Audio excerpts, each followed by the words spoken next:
Hola amigos, ¿cómo están? Teníamos una cita y aquí estamos cumpliendo nuestro compromiso. Hoy vamos a hablar del cierre fiscal 2020, este 2020 pues tan complejo y con tantas particularidades que se presentaron en este año. Y pues es un año, un ejercicio fiscal distinto por todo lo que ello implica, por el contexto de la pandemia y obviamente pues tiene sus particularidades para efectos de la presentación de la declaración anual del impuesto sobre la renta. Y pues bueno, para tratar este tema me acompaña aquí en este espacio de amigos, pues un amigo ya de hace algunos ayeres, es uno de mis exalumnos, pero yo creo que ya de los primeros exalumnos que tuve y bueno, le doy la bienvenida a este espacio. Él es César Reyes Juárez. Él es licenciado en Contaduría, egresado de la Facultad de Contaduría y Administración de la UNAM, especialista fiscal también por la misma y actualmente ya cursó la maestría en Derecho Fiscal y Administrativo.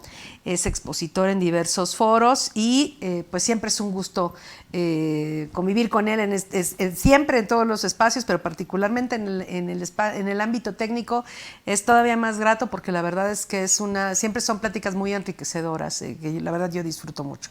Y esperemos también que para ustedes sea de utilidad y pues sin mayor preámbulo empezamos. Bienvenido, antes que nada. Muchas gracias, Susana. Siempre es un placer estar en estos espacios contigo y muchas gracias aquí por la invitación que nos han hecho. Bueno, pues hablemos del cierre fiscal 2020.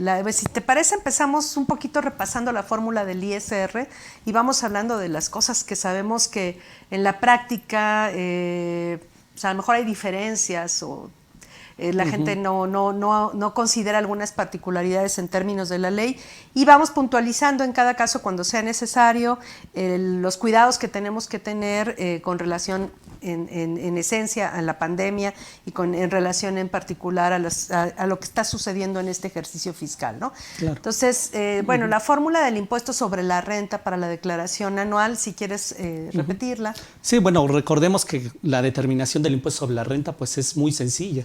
Realmente lo complicado son los elementos que la constituyen. En principio, pues debemos de confrontar los ingresos acumulables contra las deducciones autorizadas. Si estos ingresos son mayores a las deducciones, pues en principio tendremos una utilidad fiscal. Y esa utilidad fiscal pues se tiende a ser amortizada por pérdidas que tengamos de ejercicios anteriores y posteriormente, si todavía esta utilidad llega a ser mayor que las pérdidas de ejercicios anteriores, tendremos ya lo que es el resultado fiscal, que es la base del impuesto sobre la renta y a la cual pues se le va a aplicar la tasa corporativa que actualmente es del 30%. Y ahí tendremos la determinación del impuesto sobre la renta.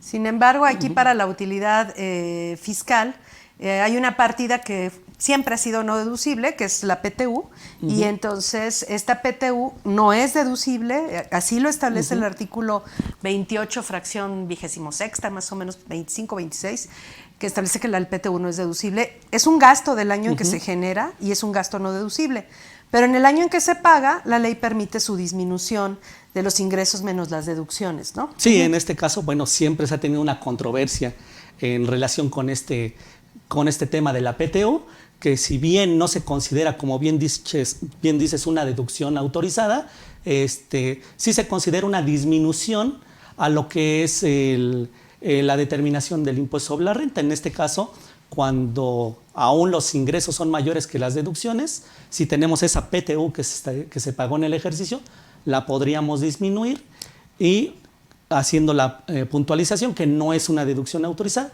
sino es una disminución a la base gravable del impuesto sobre la renta. Entonces, la utilidad fiscal es ingresos, menos deducciones, menos PTU pagada. Y ese detalle es importante porque el formato de declaración anual durante muchos años tuvo el error de que decía que había una utilidad fiscal antes de PTU pagada y luego una utilidad fiscal después de PTU pagada. Exacto. Cuando eso no coincide con la ley. La ley dice la utilidad fiscal es ingresos menos deducciones menos PTU pagada y sí tiene importancia eso, por ejemplo, para la determinación del coeficiente de utilidad para los pagos provisionales. En los pagos provisionales nosotros sabemos que necesitamos el cálculo del coeficiente de utilidad y para eso requerimos definir cuál es la utilidad fiscal. Y la utilidad fiscal ya tiene restada la PTU pagada, ¿no? Entonces eso sería un primer elemento. Ahora, como bien dijiste, bueno, puede haber una utilidad, puede haber una pérdida. ¿cuándo habría pérdida? Ok, y relacionado precisamente con la PTU, volvemos a que hay que tener mucho cuidado con la determinación, porque la ley del impuesto sobre la renta nos menciona que una pérdida fiscal se genera cuando las deducciones son mayores que los ingresos. En ese primer supuesto hay una pérdida fiscal y adicionalmente a ese primer resultado donde las deducciones son mayores que los ingresos, se le sumará la PTU pagada en el ejercicio.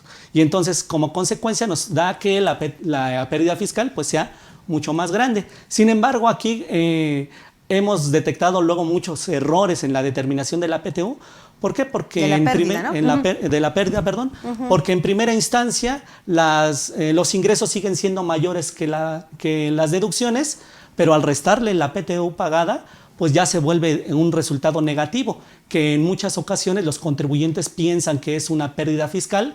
Sin embargo, de acuerdo a lo que menciona la ley del impuesto sobre la renta, pues es una pérdida fiscal que no existe. Es más, ni siquiera es una pérdida fiscal, porque como bien mencionamos, la pérdida fiscal se genera cuando las deducciones en primera instancia son mayores que los ingresos. Y la PTU ya dijimos que no es una deducción exactamente autorizada. Entonces aquí el problema es de que muchos contribuyentes pues toman como si fuera una pérdida fiscal esta disminución que se le hace de más a estos ingresos, y se genera una pérdida fiscal que no existe y falsa, y le dan efectos obviamente fiscales, efectos de amortización en los siguientes ejercicios, lo que puede provocar obviamente que en el caso de una revisión por parte de la autoridad, pues la autoridad diga, ok, en este ejercicio esa pérdida que tú estabas amortizando realmente no existe, y dale efectos retroactivos a todos, a esas amortizaciones, lo que va a generar y pues, multa además, que ¿no? Exactamente, una multa, y va a generar que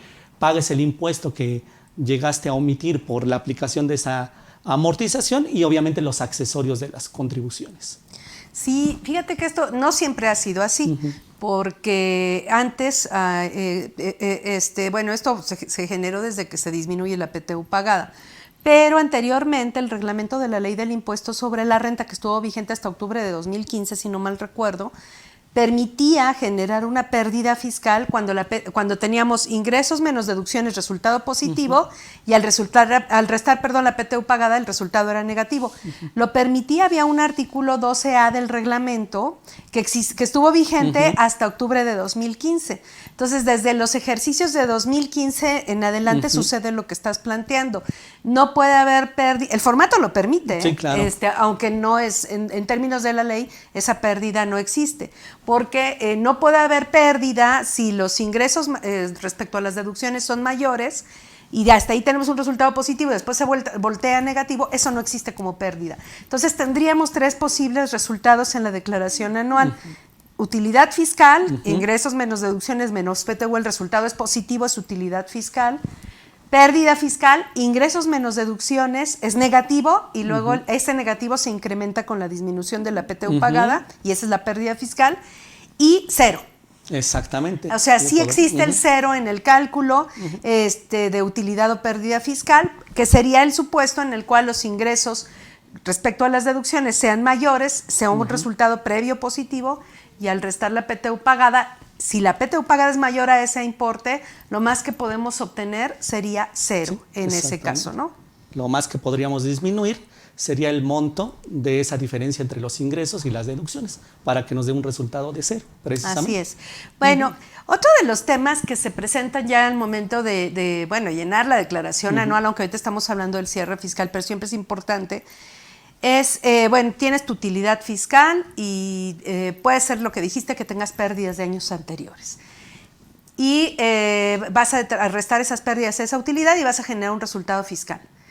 ¿Qué pasa si me equivoco, si me equivoco en la amortización, si se me olvida amortizar pérdidas que tenía por ahí y presento mi declaración anual pues con un resultado fiscal positivo, cuando en realidad no debería haber pagado impuesto porque se me olvidó que tenía unas pérdidas por amortizar y se me olvidó amortizarlas? ¿Eso se puede corregir en la declaración anual? ¿Podría yo presentar una complementaria o cuál es el criterio de la autoridad respecto a esa situación? Okay. Aquí, se da mucho este supuesto, aunque a lo mejor pueda parecer increíble para las personas que nos están observando, pero sí se da mucho en la práctica esta situación de que estas pérdidas por alguna situación, error o omisión no fueron amortizadas pudiéndolo haber hecho. En el caso de que sucediera este supuesto, la ley del impuesto sobre la renta nos menciona que perderías el derecho de amortizar ese monto que no amortizaste en ese momento en los ejercicios anteriores. O sea, si tú tenías, tu utilidad fue de 20 y tenías derecho a amortizar 20 y no lo hiciste, perdiste 20. El derecho de 20. Exactamente. Perdiste 20 y se acabó, tú tenías, ¿no?, 100 de pérdida, pues ahora para el siguiente ejercicio solamente vas a tener 80. Y bueno, eso es lo que marca la ley del impuesto sobre la renta, que en caso de esta situación que no llegues a amortizar esta pérdida pudiéndolo haber hecho, pierdes el derecho hasta por el monto en que lo debiste de haber hecho. Pero hay en algunas situaciones, muchos contribuyentes dicen, ok, vamos a corregir esta situación por medio de una declaración complementaria. Acordemos que las declaraciones complementarias nos sirven para corregir alguna omisión o algún error que hayamos tenido en la determinación de un impuesto. Y a través de esta declaración complementaria quieren darle esos efectos de, oye, perdón, voy a corregir y ya voy a amortizar esos 20 en la declaración complementaria. Sin embargo, la autoridad pues aquí no está de acuerdo con este criterio porque dice, ok, no te acepto esta parte de meter una declaración complementaria porque la ley del impuesto sobre la renta es muy específica.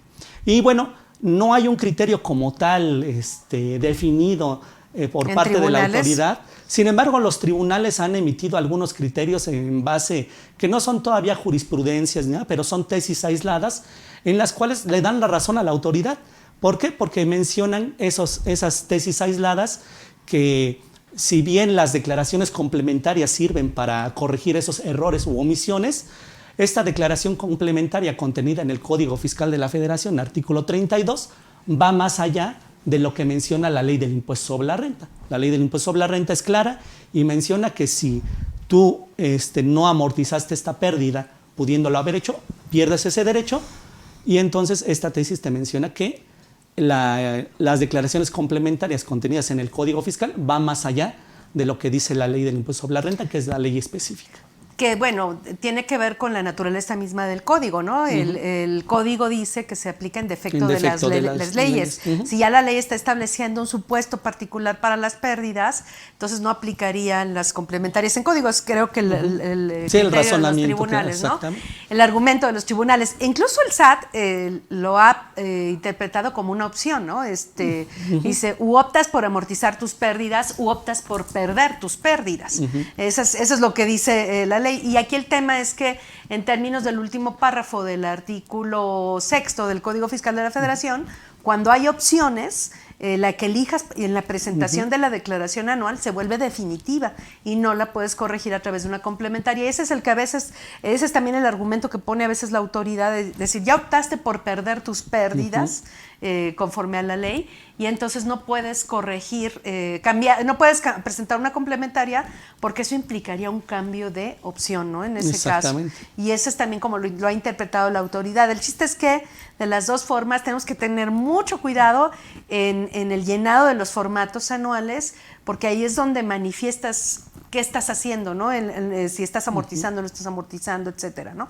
Y este criterio no aplica nada más para las pérdidas, aplica para otros supuestos, ¿no? Sí, estos criterios se aplican para otros supuestos, como por ejemplo el acreditamiento del ISR pagado en el extranjero, que recordemos que en el artículo 4 de la ley del impuesto sobre la renta nos da todo el procedimiento para poder acreditar un ISR pagado en el extranjero. Y bueno, este mismo artículo 4 nos menciona quinto, que siguen las mismas reglas que las pérdidas fiscales. Entonces también la deducción de inversiones, creo que tiene un párrafo similar. Tienes dos momentos para iniciar la deducción de tus inversiones: cuando empiezas a usar el bien o en el ejercicio siguiente. Y si no lo haces en cualquiera de esos dos momentos, adiós por la cantidad que pudiste haber aplicado. Entonces también son criterios similares. Existe también un criterio similar para impuesto al activo, pues viejo, ¿no? Pero, o sea, como que existen diversos supuestos, obviamente tienen que estar específicamente señalados en la ley, y así están, en los cuales se aplican este tipo de criterios, ¿no? Y que por desconocimiento del contribuyente, pues creen que estas situaciones se corrigen con una declaración complementaria, cuando pues ya vimos que que no necesariamente tiene que ser así. Así es. Y bueno, calculas entonces ya, bueno, restas tus pérdidas, tienes mucho cuidado en que no se te vaya a olvidar amortizar las pérdidas y determinas tu resultado fiscal, que es tu base del ISR de las personas morales, y entonces ya aplicas la tasa corporativa, la tasa del 30%, y determinas el ISR causado en el ejercicio, ¿no?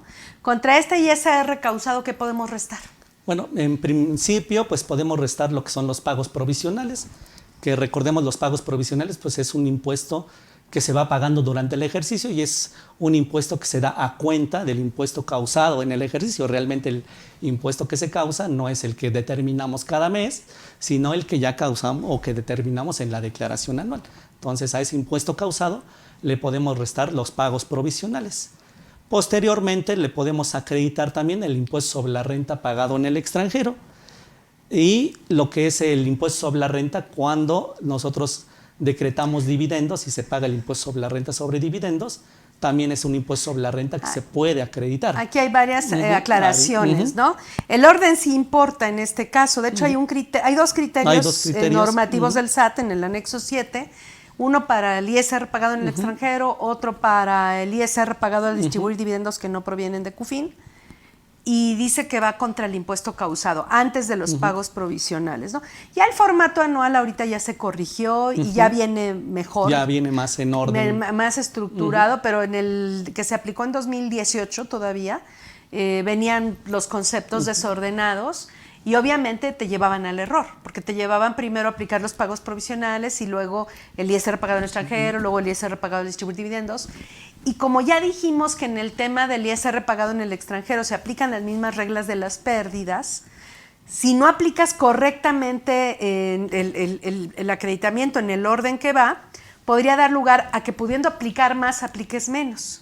Exacto. Y entonces ahí perderías una parte del derecho al acreditamiento, ¿no? Sí, porque como bien lo mencionas, los criterios normativos que están en el anexo 7 de la resolución miscelánea no mencionan dentro de los normativa específica de estos dos conceptos cuál tiene que ir primero. Eso sí es importante. Si el impuesto sobre la renta pagado en el extranjero o el que se pagó por dividendos que no provienen de CUFIN.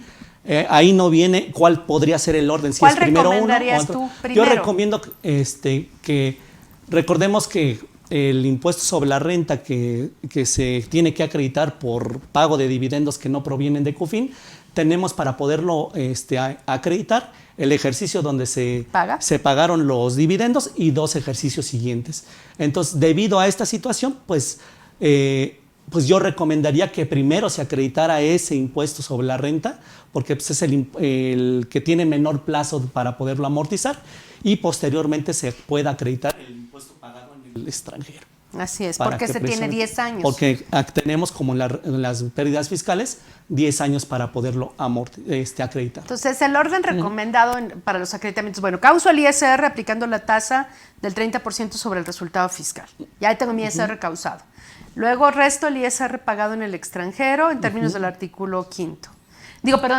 Luego resto como recomendación, primero resto el ISR pagado al distribuir dividendos que no provienen de CUFIN, porque el periodo de su acreditamiento es menor. Es menor, exacto. Si me queda todavía impuesto contra el cual restar, entonces sigue el ISR pagado en el extranjero en términos del artículo 5º. Sí. Si me queda todavía impuesto todavía pendiente de pago, van los pagos provisionales. Si con el acreditamiento del ISR de los dividendos primero y luego el del extranjero segundo quedo tablas, quedo en ceros, todos los pagos provisionales me van a quedar como saldo a favor. Y está bien, ¿sí? En ese caso, ¿no? Y bueno, dentro de los pagos provisionales incluimos también el ISR pagado, que me retuvo el sistema financiero en el pago de intereses, ¿no? Que también son pagos provisionales. Sí, ahorita que hablas de saldo a favor y regresando a estos temas de los acreditamientos, ni el impuesto sobre la renta pagado en el extranjero, ni el acreditado por dividendos que no provienen de CUFIN, nunca generan un saldo a favor. Lo que también podrían generar nada más sería 0. Nunca generarían un saldo a favor.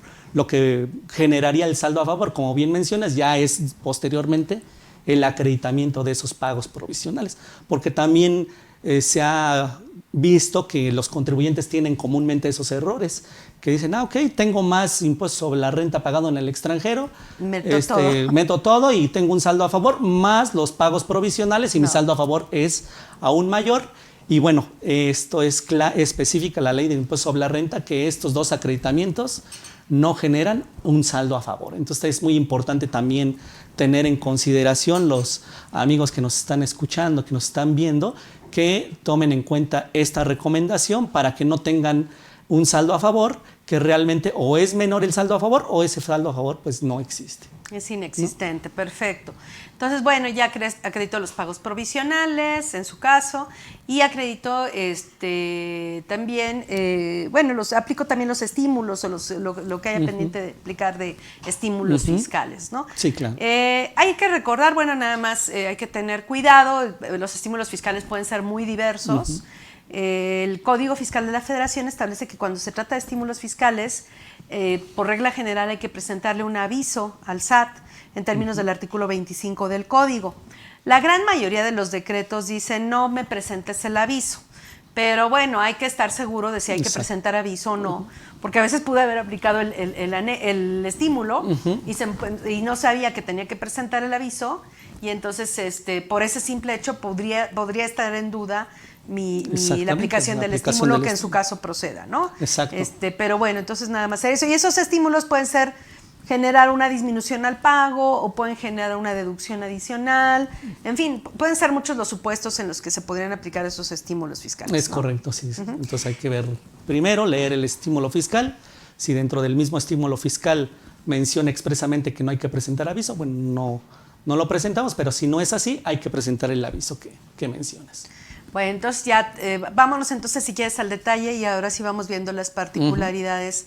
Bueno, primero antes de irnos al detalle de cada uno de los puntos del cálculo del impuesto, si no tengo dinero para pagar mi impuesto en este año, porque realmente me ha ido mal y a lo mejor sí tengo impuesto causado, porque obviamente puede ser que sí haya emitido facturas, comprobantes, y una de las particularidades del ISR de las personas morales es que causan el impuesto aunque no lo cobren, ¿no? La generalidad de las personas morales causan el impuesto aunque no lo cobren, a diferencia de las personas físicas que pues si no cobran no hay ingreso, o a diferencia de las sociedades o asociaciones civiles que acumulan lo efectivamente cobrado, entre otras, ¿no?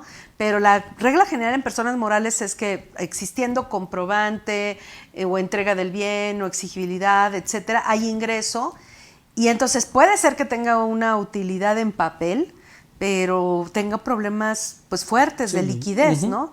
Y entonces en este caso, ¿qué pasaría con el impuesto anual si estoy en esa situación respecto a 2020 en particular, ¿no? ¿Qué soluciones tengo? Bueno, aquí una de las primeras soluciones es voltear hacia el pasado, ver si hay algún saldo a favor que pudiera haberse generado de impuesto sobre la renta, y hago la puntualización de impuesto sobre la renta porque recordemos que a partir de 2018 pues ya no existe lo que se llamaba compensación universal, entonces solamente de acuerdo al artículo 23 del código solamente nos pueden o nos permiten compensar impuestos de la misma naturaleza. Entonces lo que podríamos hacer es voltear hacia atrás, ver si generamos algún saldo a favor en algunas otras declaraciones y hacer la compensación correspondiente para no desembolsar bienes líquidos o no descapitalizar a la sociedad, o en caso a lo mejor ni tenemos el flujo de efectivo para poder pagar el impuesto. Y el problema es que además los saldos a favor pueden caducar, o sea, prescriben, ¿no? En un momento determinado, después de 5 años, si no los aplicas, adiós, saldos a favor, ¿no? Entonces, a veces sí se nos olvida que existen esos saldos a favor y no los aplicamos, ¿no? Sí, entonces hay que tener cuidado y es una de las recomendaciones también del cierre, ¿no? Que veamos hacia atrás, tanto para verificar si tenemos saldos a favor y también pérdidas fiscales, porque también como es muy largo el plazo para amortizarlas, muchos piensan es que la contabilidad solamente la tengo que resguardar 5 años y entre la contabilidad que destruyen van las declaraciones y no se dan cuenta que dentro de esas declaraciones vienen pérdidas fiscales que son de más de 5 años y que son susceptibles de amortizar. Aunque hay que ver cuántos, si se dejaron de amortizar, cuánto que nos queda, ¿no? Porque pude cuál haber es el perdido, remanente, ¿no? cosas así. Pero y darse una verificada a esas declaraciones anteriores para ver si tenemos esa situación de poder tener saldos a favor o pérdidas fiscales por amortizar. Así es. Y bueno, entonces tienes revisar esto, y es importante esto, digo, a lo mejor no has hecho los pagos provisionales, y a veces se nos olvida, ahorita que estás hablando de los saldos a favor de atrás, y que a veces se nos olvida que teniendo un saldo a favor previo y luego una cantidad a pagar, o sea, es decir, si traigo un saldo a favor que se me había olvidado que tenía por ahí, y no he podido enterar mis pagos provisionales de 2020 y no solicité la disminución de pagos provisionales, que esa pudo haber sido otra alternativa. En un momento determinado, bueno, me acuerdo de ese saldo a favor y digo, ay, pues voy a presentar las declaraciones que no he presentado y lo voy a compensar.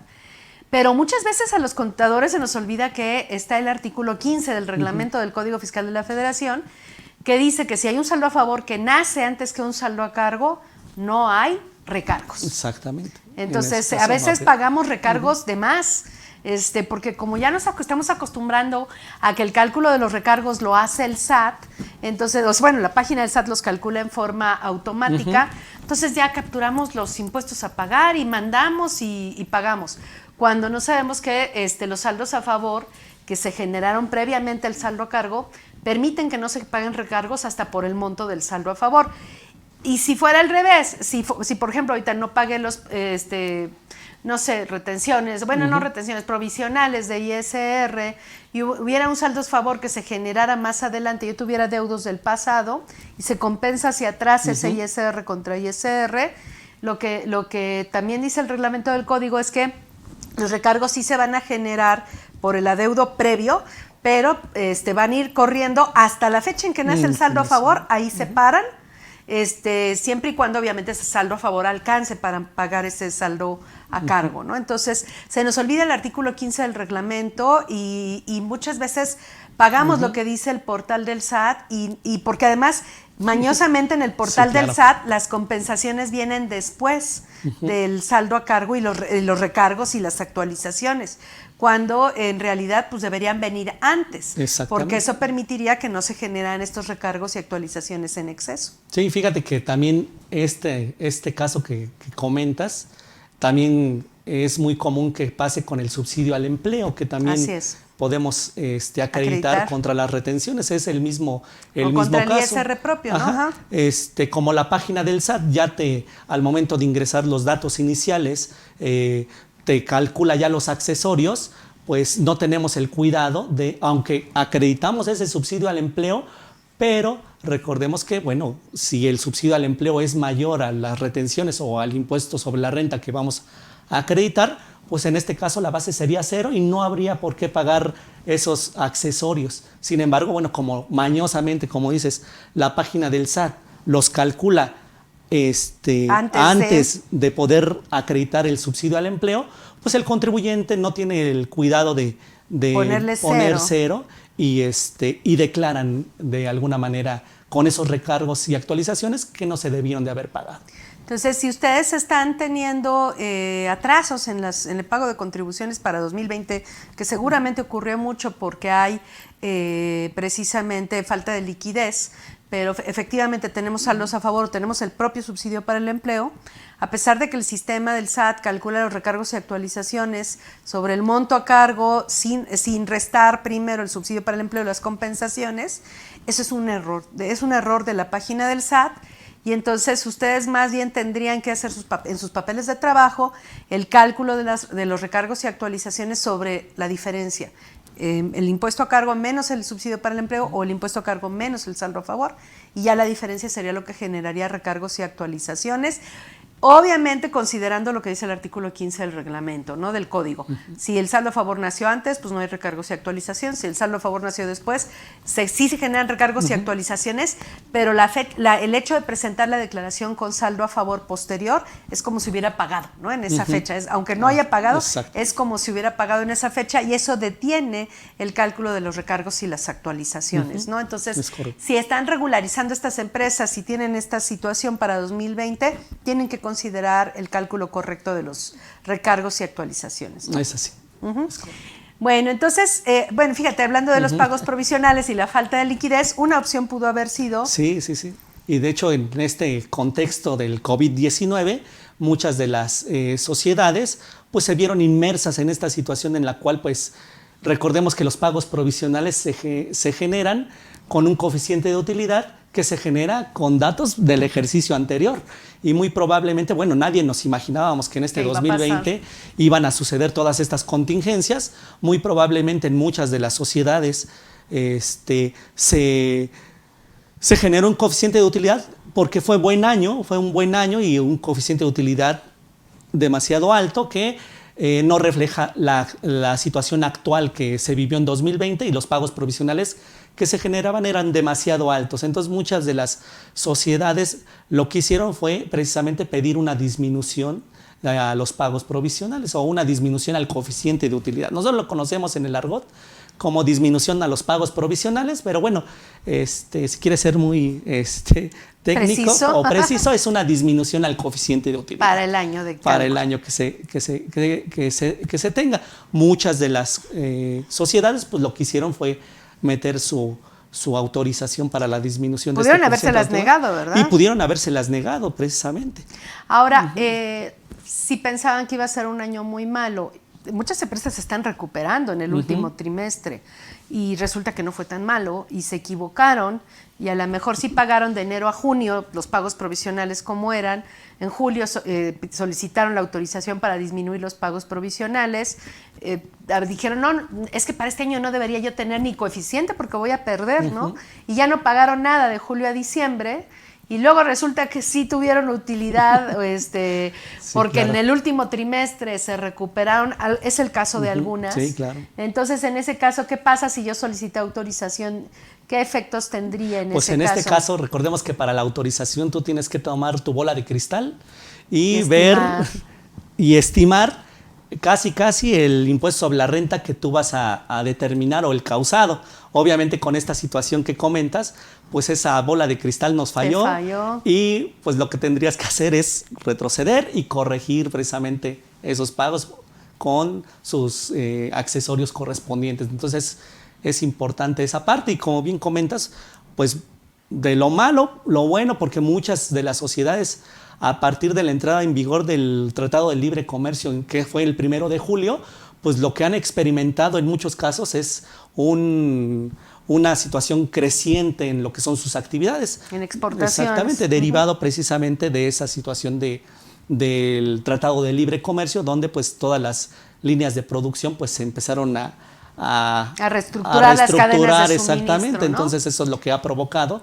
que muchas de las sociedades en estos últimos, en el 29 de noviembre el INEGI pues publica que el Producto Interno Bruto en el último trimestre, que fue julio, agosto y septiembre, creció un 12%. Entonces, pues sí, perdimos este año, pero el rebote sí se está dando en el segundo semestre y algunas se vieron beneficiadas por la reestructuración de las cadenas de suministro a partir del TEMEC y precisamente derivado de la pandemia, porque hubo problemas en el flujo de bienes a nivel mundial y entonces las empresas tuvieron que buscar unos proveedores más cercanos en ese sentido y pues algunas se vieron beneficiadas en ese contexto por esa reestructuración de cadenas de suministro, sobre todo para Estados Unidos y Canadá, ¿no? Sí, es correcto. Entonces hay que observar esa parte de la disminución, que puede ser que no se haya estimado correctamente y que puede tener estos efectos que comentamos. Así es.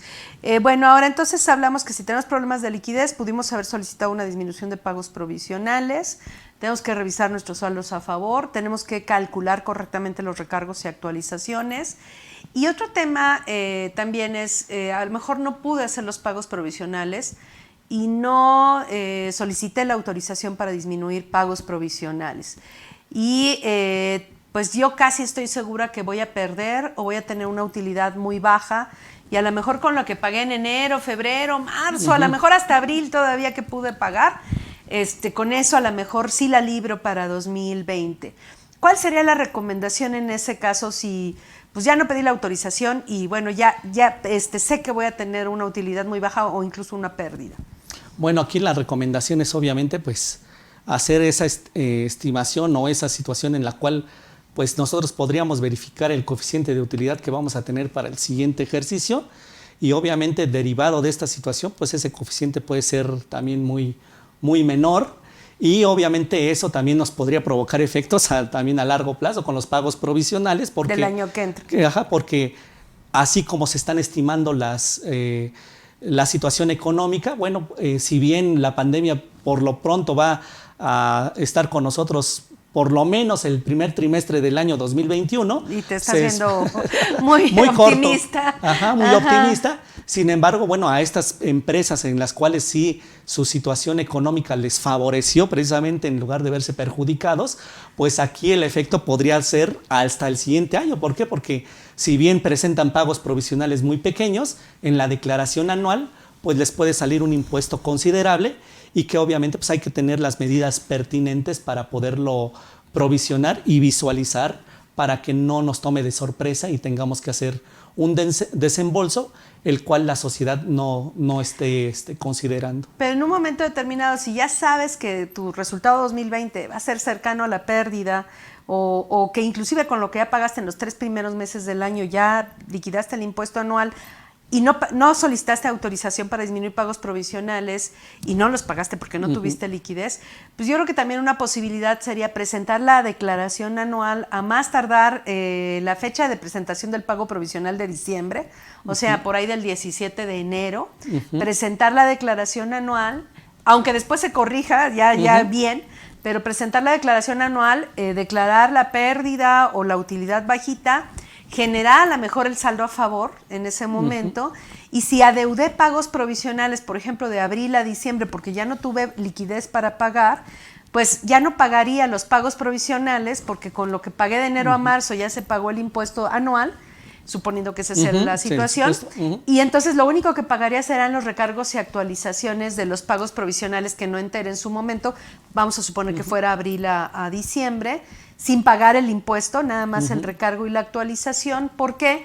Porque ya estoy presentando la anual, y con la anual demostré que tuve pérdida o que mi utilidad fue bajitita, ¿no? Entonces esa podría ser una solución para no pagar, no desembolsar esos pagos provisionales de ISR, que me van a generar un saldo a favor que después va a ser un lío recuperar, en un contexto de falta de liquidez, ¿no?, que tengo en este caso, ¿no? Sí, aquí pues en el supuesto que comentas, pues recordemos que el impuesto sobre la renta se causa de manera anual, y que el impuesto que realmente se causa no es el que estamos determinando en los pagos provisionales, sino que es el que se genera de forma anual.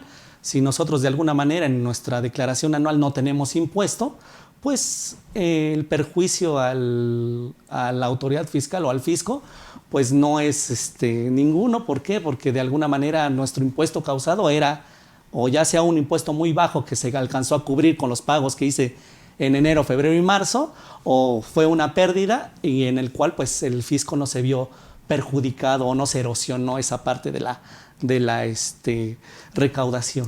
No, y además, si fue pérdida, aunque sea baja, y tengo pagos provisionales de los primeros meses, eso va a ser saldo a favor. Entonces, yo voy a poder incluso declarar el saldo a favor, y a lo mejor con ese mismo saldo a favor pago los recargos y las actualizaciones de los pagos provisionales de abril a diciembre, o me queda saldo a favor para compensar contra los impuestos de las retenciones o contra el ISR del año 2021, ¿no?, que se van generando mes con mes. Exacto, por eso, en todo caso, una posible solución sería anticipar la presentación de la declaración anual lo antes posible, ¿no?, en ese caso, ¿no? Sí, claro. Bueno, y ahora sí vámonos entonces a cada uno de los detalles de los ingresos y las deducciones.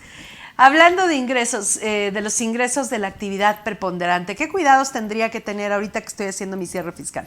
Bueno, en principio, y ya una recomendación prácticamente ya de algunos años para acá, que verifiquen sus comprobantes fiscales digitales que han emitido. ¿Por qué? Porque de alguna manera nos hemos dado cuenta en la práctica que muchas veces muchos contribuyentes tienen estos software, ¿no?, que realizan estos comprobantes, y que de alguna manera a lo mejor los cancelan dentro de su software, pero la conexión entre lo que es el PAG y el servidor del SAT, en ese momento no hubo continuidad, y aunque nuestro software aparece como cancelado, si tú te vas al repositorio del SAT, pues aparece todavía como vigente. cuando nosotros lo tenemos en nuestros reportes como cancelado, y obviamente no se considera para lo que es el cálculo de la declaración anual. Entonces es importante que no se confíen los contribuyentes en el software que están manejando, sino que de vez en cuando, o más bien obligatoriamente, se metan al repositorio del SAT y verifiquen si realmente esos comprobantes que están cancelados en su software aparezcan en el repositorio como cancelados, porque esas pueden ser diferencias que en la declaración anual pues puede observar la autoridad. Y recordemos que a partir del año 2020 existe el artículo 17H bis del Código Fiscal de la Federación, que menciona unos supuestos por los cuales se puede cancelar el sello o el certificado de sello digital. Y entre uno de esos supuestos es que se manifiesten ingresos que no coinciden en la declaración anual, que no coincidan con los CFDIs emitidos en el ejercicio. Entonces es muy importante que todos los meses estemos viendo cuáles son los que han emitido y que verifiquemos que sean los mismos que tiene la autoridad. Obviamente puede haber también diferencias en esta emisión de CFDIs, y hacer una conciliación de estos CFDIs con lo que tiene la autoridad, porque sí pueden haber diferencias entre lo que tú emites y lo que tiene el SAT registrado como ingreso. Bueno, sí, ahí es un error a veces de los programas, ¿no? Efectivamente, y a veces sí sucede y ni cuenta te das, ¿no? Esa es una. Y la otra es que, bueno, sí se pudo haber emitido el comprobante, pero la situación pudo haber sido que tú decidiste no incluir el ingreso de ese comprobante en tu declaración por X razones. Una puede ser pues, porque se trata de una factura sustituta. Y esa factura sustituta a lo mejor se declaró hasta en años pasados y pues no vas a mover los ingresos del año pasado. El ingreso del año pasado pues ya ocurrió porque en su momento emitiste un comprobante, porque entregaste la mercancía o prestaste el servicio, porque ya es exigible la deuda derivada de esa operación, o ya hubo un pago parcial o total, etcétera. Entonces, el CFDI, pues, el ingreso contable se queda en el momento original, y si ahorita por X o Y circunstancias en 2020 emitiste una factura sustituta de una operación de 2019 o anteriores, que además sucede mucho, por ejemplo, con gobierno, pues se sustituirá el comprobante, pero la operación viene desde 2019 o del año que sea. Entonces, esa factura para 2020 no la vas a considerar. La dejas como está en 2019 o en 2018 o en lo que sea, ¿no? Y entonces esa podría ser una de las razones entre las diferencias entre los CFDIs del SAT y los CFDIs declarados para efectos de pagos provisionales o de la declaración anual, ¿no? Sí, por eso siempre como recomendación, y como bien mencionas, pues hacer esa conciliación entre esos CFDIs que emites y los ingresos que estás declarando, porque no necesariamente tienen que ser o tienen que empatar. Otra diferencia, bueno, hay dos reglas de resolución miscelánea que generan estas diferencias, que son la regla 324 y la regla 3224 de la resolución miscelánea. El caso más conocido es el de los anticipos de clientes, que está en la regla 3224. En la regla 3224 se establece que si una persona moral recibe un anticipo de un cliente, en el momento que lo cobra, lo tiene que facturar y lo tiene que acumular. Y ahí hace una distinción de qué se considera anticipo. Dice que se considera anticipo cuando el cliente y el proveedor no se han puesto de acuerdo sobre lo que venden y a qué precio lo venden, y hay una entrega de dinero de por medio, ¿no? Pero hay una falta de acuerdo de voluntades sobre el precio o sobre la cosa. Y entonces en ese caso estamos ante un anticipo, se tiene que acumular en el momento que se cobra. Y luego cuando finalmente ya se definen los detalles de la operación, meses después, ahí es cuando se define ya el precio, la cosa, e incluso la forma de facturar es diferente, porque ahí ya la factura trae clave producto o servicio, trae unidad de medida, trae precio unitario, etcétera. En cambio, en el anticipo trae una clave que se utiliza para todos los anticipos, no trae unidad de medida porque es una actividad, y se pone el importe global del anticipo sin un precio unitario ni nada más, ¿no? Y entonces en el mes en que se cobra el anticipo se acumula el anticipo, pero en el mes en el que se emite ya la factura con todos los detalles, se acumula únicamente la diferencia para pagos provisionales. Entonces tenemos dos FDIs respecto a una misma operación. Si la operación fue por 15,000 masiva y el anticipo fue por 10,000 y se dio en enero, pues en enero tengo que acumular 10,000, y si la operación se definió en mayo por 15,000, pues en mayo nada más acumulo los 5,000 restantes, ¿no? Pero en comprobantes tengo 25,000 pesos. Pero precisamente también ahí la guía de llenado del SAT establece que debe haber un CFDI tipo egreso, una nota de crédito, para disminuirle el anticipo a la factura, ¿no? Y entonces, el neto fíjate, lo que se rompe un mito de que las notas de crédito no juegan para pagos provisionales. Esas que están ligadas a la facturación de anticipos sí tienen un impacto en el cálculo de los pagos provisionales, ¿no? Entonces, porque la vinculación de esa nota de crédito con el comprobante que ya se expire, cuando ya se pone de acuerdo en precio y cosa, pues hace ese neteo donde pues realmente lo que hace es que simplemente acumules lo que en la operación ya establecida pues se dio. Así es. Entonces son de las cosas que hay que tener cuidado, y hay que también considerar que esta regla 3224, que es la que le dio origen a este tema de los anticipos, establece que cuando al cierre del año yo me quedo con una papa caliente de un anticipo de clientes en estas condiciones, que lo acumulo, pero no tengo derecho a deducir el costo de lo vendido en forma estimada.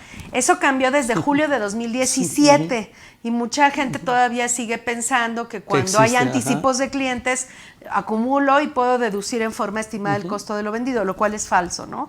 Eso no es viable en términos de la regla 3224, penúltimo párrafo, que está vigente actualmente y desde julio de 2017. Sí, todavía muchos se quedaron con la antigua regla de antes de julio del 2017, que pues sí establecía que podrías estimar el costo de lo vendido para restárselo a esa acumulación de ese anticipo. Que va en contra de la ley, ¿eh? Esa disposición que no permite la deducción del costo de lo vendido va en contra de la ley. Porque la ley establece en el artículo 39, dice, en todo caso, el costo se deducirá cuando se acumule el ingreso derivado de la enajenación de los bienes de que se trate, ¿no? Eso dice el 39. O sea, me está diciendo, si hay ingreso acumulable, hay costo de lo vendido deducible. Y entonces, si ya el SAT está considerando como una regla universal que los anticipos de clientes son ingreso, aunque para efectos contables son pasivo, entonces ahí tendría que darme la deducción del costo de lo vendido en forma estimada con base en el artículo 39 de la ley. Pero la ley, la regla es clara y dice no se permite la deducción estimada del costo de lo vendido en anticipos de clientes, ¿no? Sí, es correcto. Caso diferente sería el tema de los pagos a cuenta. ¿Cuál sería la diferencia entre un anticipo y un pago a cuenta? Ya, como bien mencionas, en el anticipo todavía no sabemos ni qué es lo que vamos a vender, ni qué servicio vamos a prestar, ni la contraprestación que vamos a cobrar por ese bien o ese servicio. Ahí todavía no nos hemos puesto de acuerdo en el precio elementos, y en la cosa. No se ha perfeccionado todavía el acto. El pago a cuenta, en contrario, pues aquí ya definimos el precio y la cosa que vamos a vender o a prestar el servicio. Aquí ya está bien definido, y una vez que tenemos bien definidas esas dos características que perfeccionan la enajenación, pues damos un pago a cuenta. O sea, ya conozco cuánto es lo que me vas a cobrar, qué es lo que me vas a prestar de servicio, qué me vas a vender, y yo te hago un pago a cuenta. Puede ser el total, ¿no? Inclusive. Pero aquí la situación es que ya está bien definido el precio y la cosa que se va Y esa situación la regula o establece opciones respecto a ese tema la regla 324 de la resolución miscelánea, que esa regla era la que hasta 2017 regulaba los dos supuestos, anticipos y pagos a cuenta, pero a partir de 2017 se separaron, y por un lado quedaron los pagos a cuenta en la 324 y en la los pagos a cuenta en la 324 y en la 3224 los anticipos. Y en esta regla dice, bueno, ya pudiste haber cobrado total o parcialmente, ya pudiste haber, dice, si cobraste total o parcialmente, tenías que haber emitido un CFDI con complemento de pago, pero pues no existe CFDI con complemento de pago si no hay factura. Entonces ya facturé, ya emití el CFDI con complemento de pago.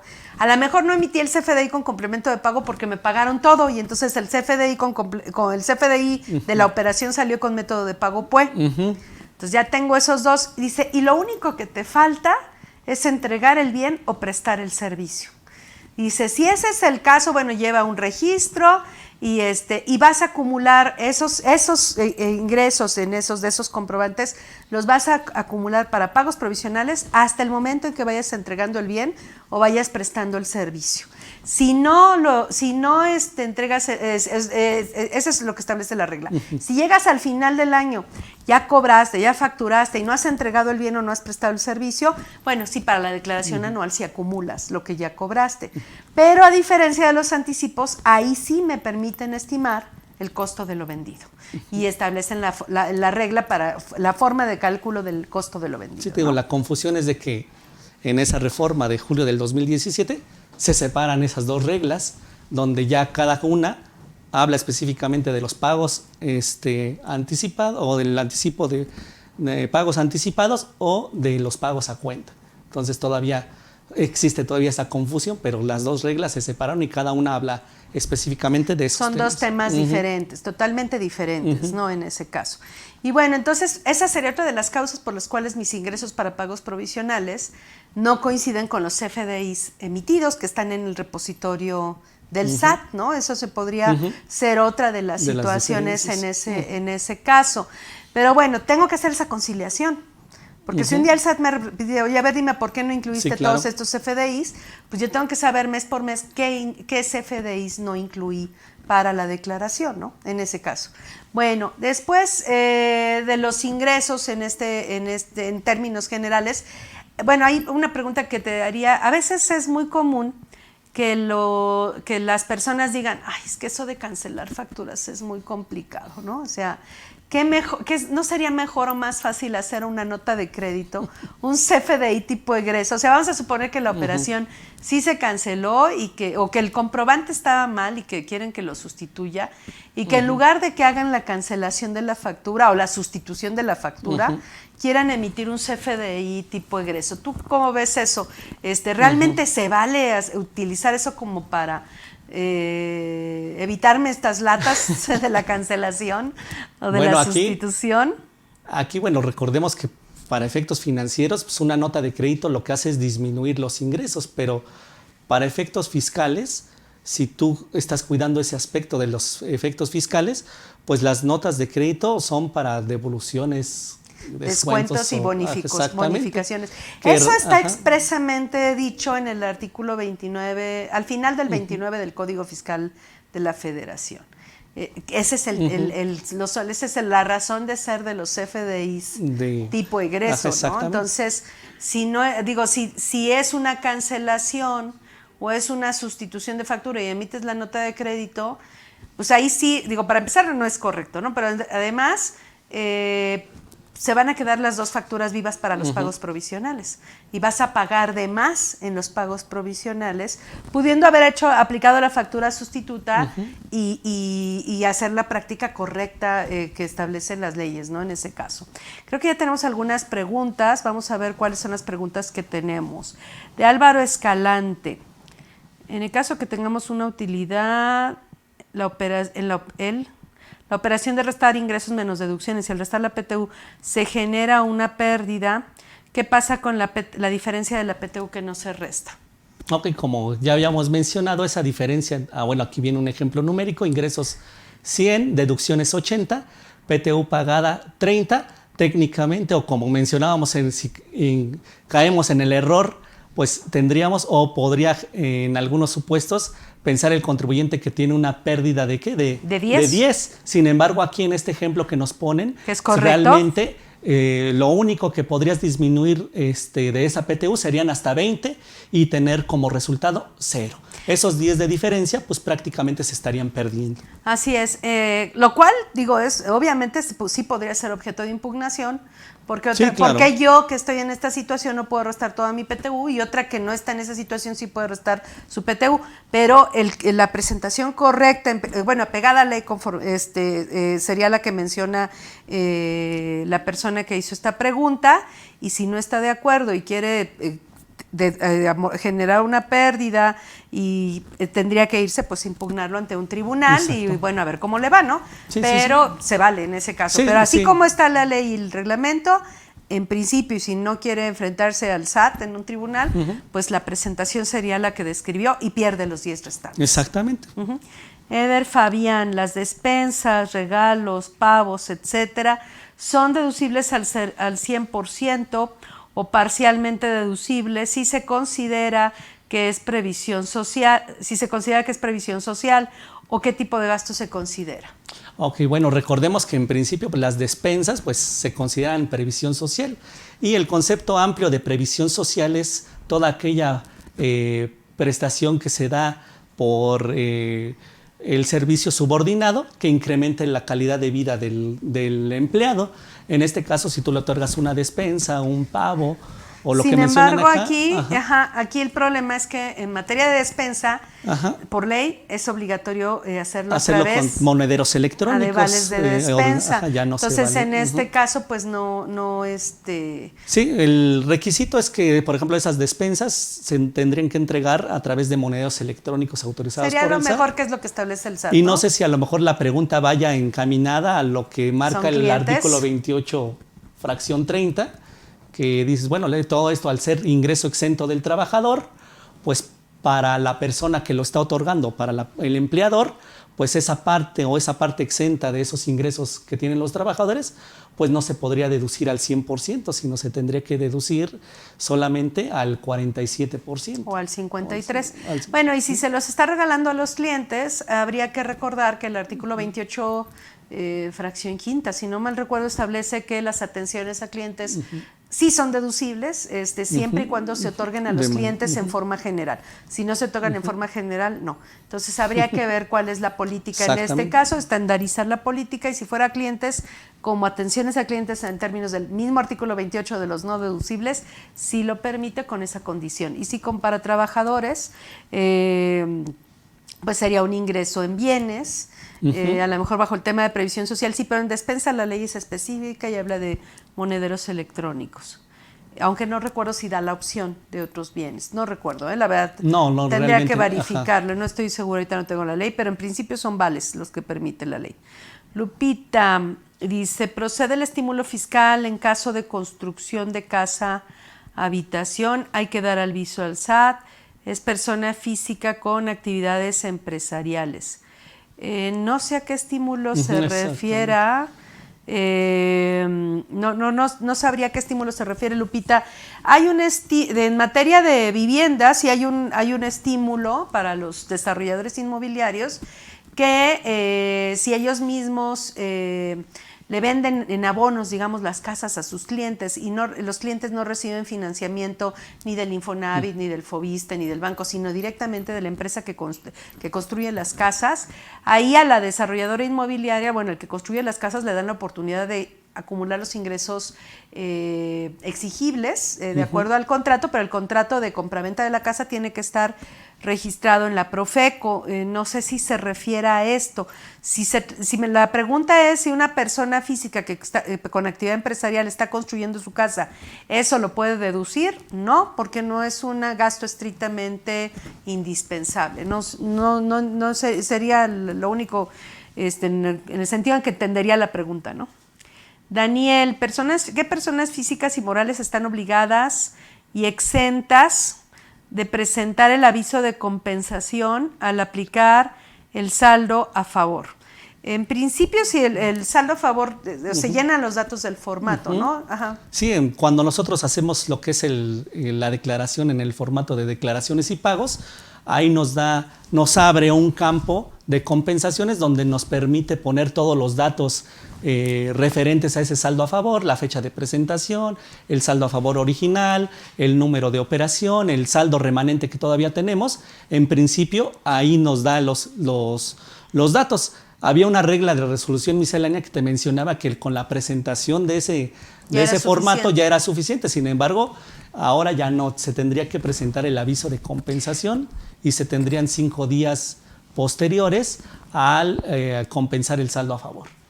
Y esto sería en el formato, en el FED, que es el formato electrónico, a través del buzón tributario, y ahí se tendría que presentar el aviso de compensación. Si pueden bajar un poquito la pregunta anterior.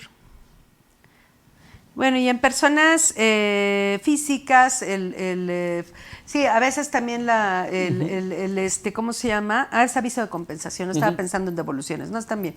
Vivian Carpinteiro dice, ese financiamiento, por favor, del que hablan de no pagar más que recargos y actualizaciones, ¿dónde está fundamentado? A mí me revisaron 2018 y me rechazaron ese procedimiento.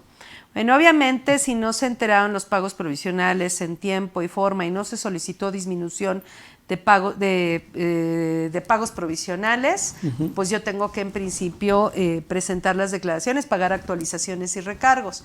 Pero aquí lo que importa es el impuesto del ejercicio, o sea, el impuesto definitivo es el impuesto del ejercicio. Entonces, si ya está presentado el impuesto del ejercicio y obviamente había que presentar las declaraciones en ese caso, y bueno, en ese caso, pues ese sería de alguna manera el fundamento, que el impuesto se calcula por ejercicios fiscales, que no es que esté omitiendo...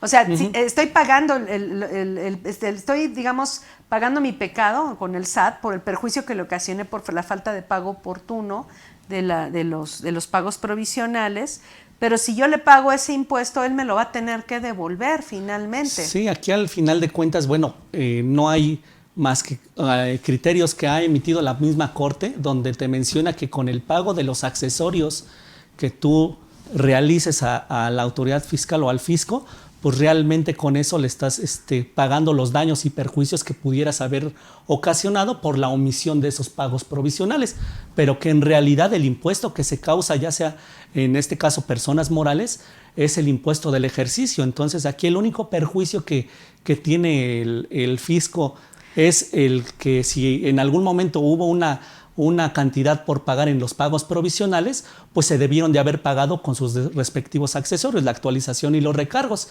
Entonces aquí, en el momento en que tú estás pagando esas actualizaciones y recargos, pues ese perjuicio que tuviera el SAT autoridad o la autoridad, pues en este caso ya no estaría erosionando las arcas del fisco. Porque además me lo va a tener que devolver finalmente, se lo voy a entregar y me lo va a tener que devolver o lo voy a tener que compensar. Sí, al final muchos auditores lo que hacen y toman ese criterio de que ellos la cuestión de recaudatoria y dicen, bueno, al final, como dices, me lo vas a tener que pedir en devolución, pero mientras yo ya te hice pagar y yo ya me financié durante ese plazo en lo que tú compensas o pides en devolución ese saldo a favor. Lo que podría, una recomendación sana en ese caso sería, bueno, hacer la declaración de esta forma, pagar los recargos y actualizaciones y meter un caso de aclaración con la autoridad, ¿no? En todo caso podría ser, ¿no?